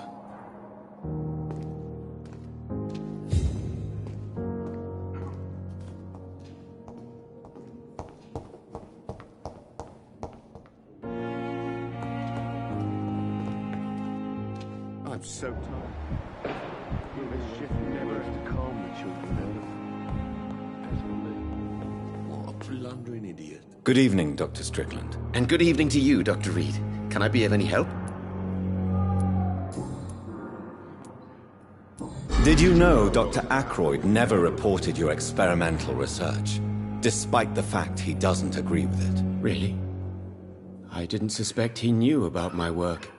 I must confess I am surprised. Perhaps he thinks you should realize for yourself the danger of what you're doing. See how condescending he can be? My God, he can be so irritating.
I have managed to improve the mixture by diluting it.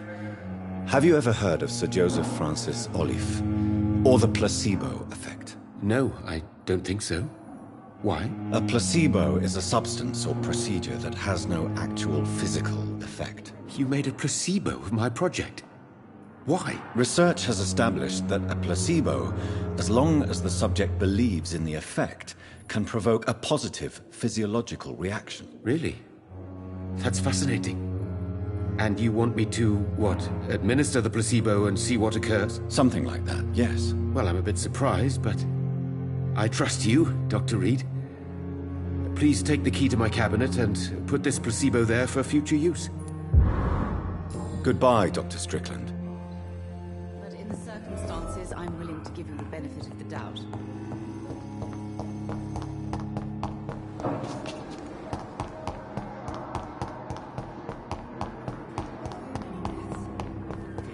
What of my own life?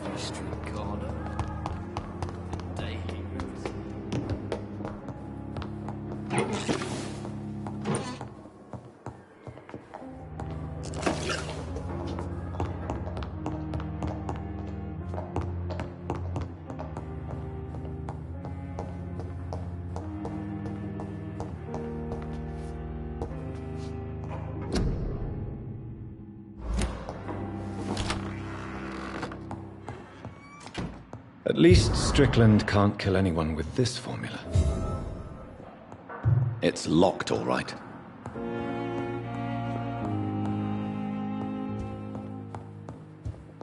It's locked. It's locked, all right.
Good evening, Doctor. How is my son doing? Your son asked me to find this letter, Mrs. Goswick.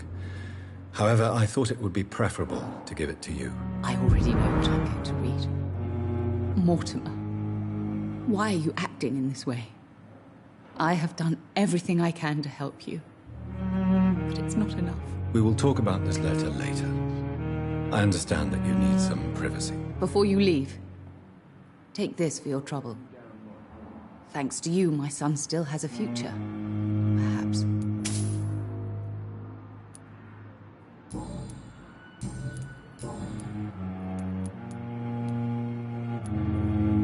I've read your son's medical report, Beatrice. It's not the flu or anything life-threatening. What has you so worried? He was at death's door when he was brought here.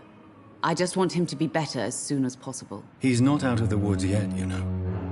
He might need to stay here longer than expected. Take care of him then, Dr. Reed. People here only seem to focus on contagious patients. I worry my poor Mortimer will be neglected. Goodbye, Mrs. Goswick.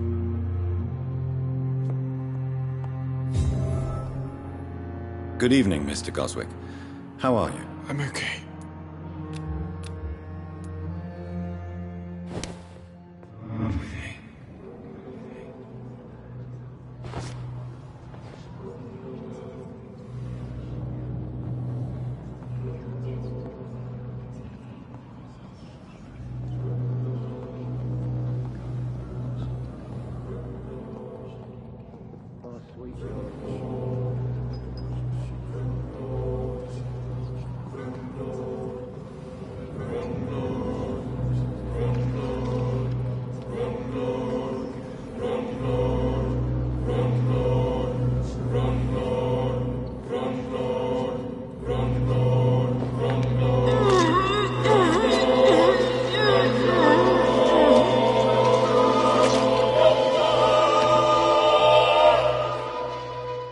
Feel the peace I was looking for. Mother, were you right all along? I'm so sorry. I'm so sorry.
It's locked. Good evening. I'm Dr. Reed. Always a pleasure to meet a colleague, sir. Especially when he was supposedly dead. A colleague? Are you a doctor too? Not anymore, sir. I used to be Dr. Rakesh Chadana. Now, I'm just Mr. Chadana, pawnbroker and humble guardian of this morgue. What do you mean, you used to be a doctor? Was your license revoked? No, sir. It is just that I like to be precise. I run a little pawn shop while taking care of the dead. But I used to be a real doctor. Have we met before? I don't think so, sir. Why? When we first talked, you said you were glad to meet me since I was reported dead. Funny story, sir. Your sister came here a few nights ago. You were missing, and she was looking for your body. She must be very relieved now. Are you afraid or uneasy being surrounded by so many corpses? Why should I? These bodies are empty vessels. Flesh left to decay. Poof. No soul anymore. All gone. An interesting point of view. And quite an exotic one, too. Most people fear, or at least have a respect, for dead flesh. Sir, as a medic during the war, I learned to face my death and the death of others. It's the pain we have to tame, not death itself.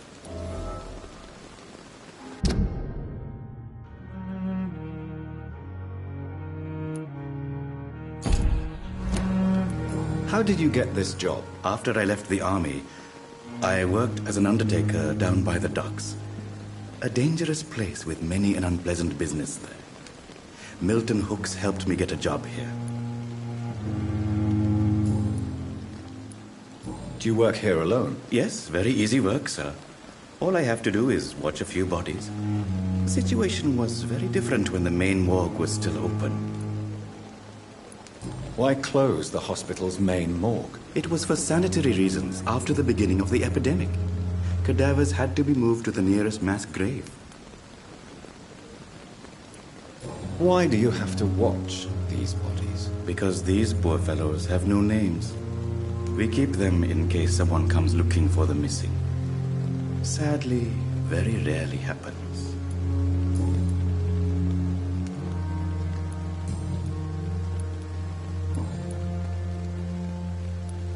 A pawnbroker? I expect you get all types of people here. Yes, sir. All kind of people. For I sell all kind of goods. What kind of goods? With the quarantine, it's not always easy to buy things. So I trade. I exchange. Some people sell, some others buy. I like to help. Who comes here to trade with you? It's very unhygienic, even unsafe. Diseases can spread. For the customers, for the hospital. I'm very cautious, sir. I've been a doctor, remember? And all my clients are good people. In fact, I think I only know good people. How dare you steal from the dead, Rakesh? Is that what your pawnbrokers is really about? These people are dead, sir. What they possessed could be useful for the living. And I'm sure they would agree if they could speak.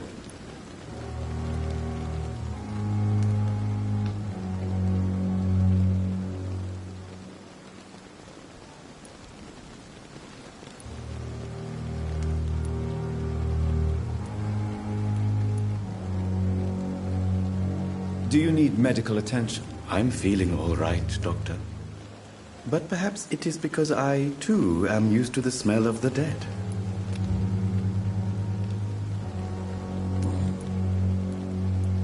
How dare you steal? These people... Whatever your motives, you're making money by stealing from the dead. Dr. Swansea should be informed. No offense, sir. But Dr. Swansea is one of my customers. As I told you, I like to help people. And everybody needs help from time to time. Since you're not afraid of dying, do you believe in life after death, Rakesh? No. I believe we must do all the good we can while alive.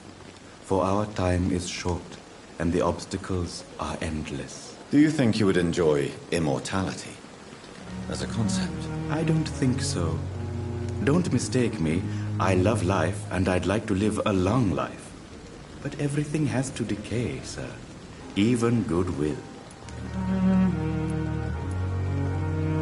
So you're ready to die? No, I'm not. I don't fear death, for I won't see it. What troubles me is the pain my death will inflict to those I know. You're a wise man, Mr. Chidana. No, Dr. Reed. I am a foolish man. But I like to think otherwise. Do you really believe goodwill cannot last? As I said, sir, everything decays. If I was to never die, goodness, I would be bored or worse. And I like to be helpful, sir. Quite depressing, wouldn't you say? Yes, but the good news is we'll all die before losing our humanity, sir.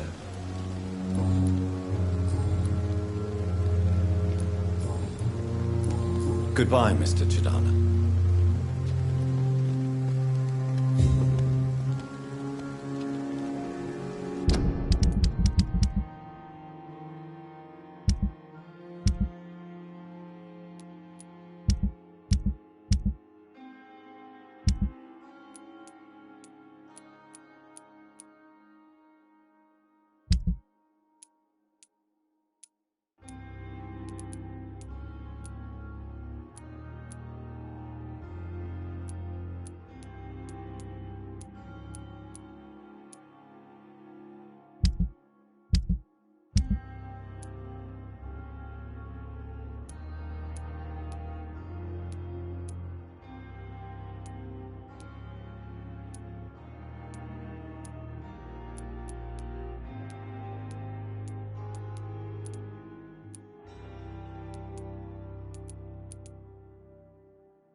I don't know if I have the strength.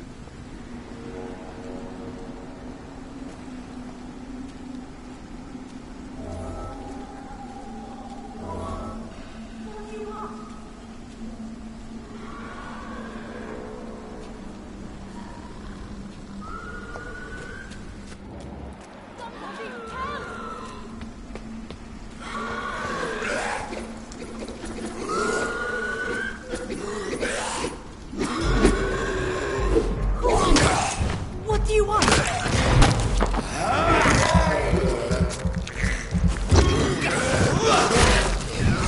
Somebody help!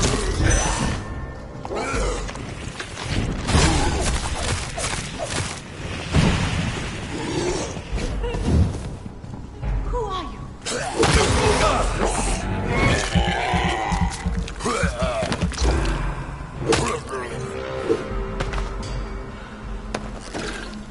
Somebody help!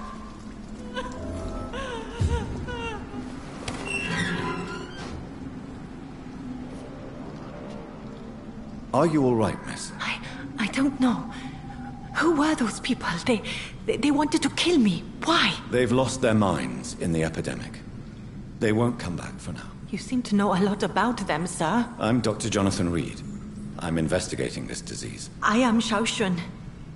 Thank you so much for helping me, Mr. Reed. I must go to the cemetery now. Goodbye.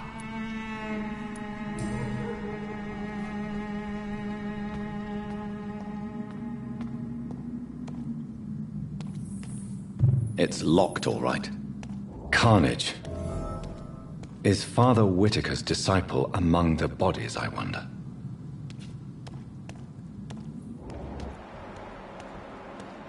This man's far too old to be Samuel. No. By the look of his clothes, this man's a docker.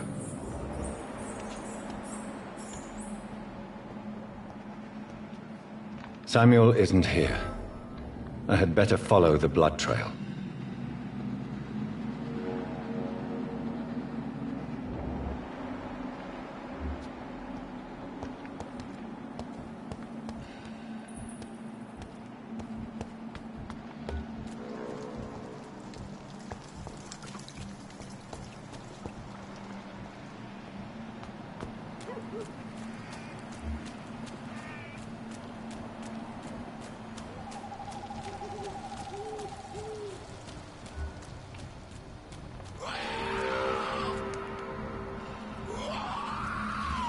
As I feared, Samuel no longer preaches the good news.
I cannot enter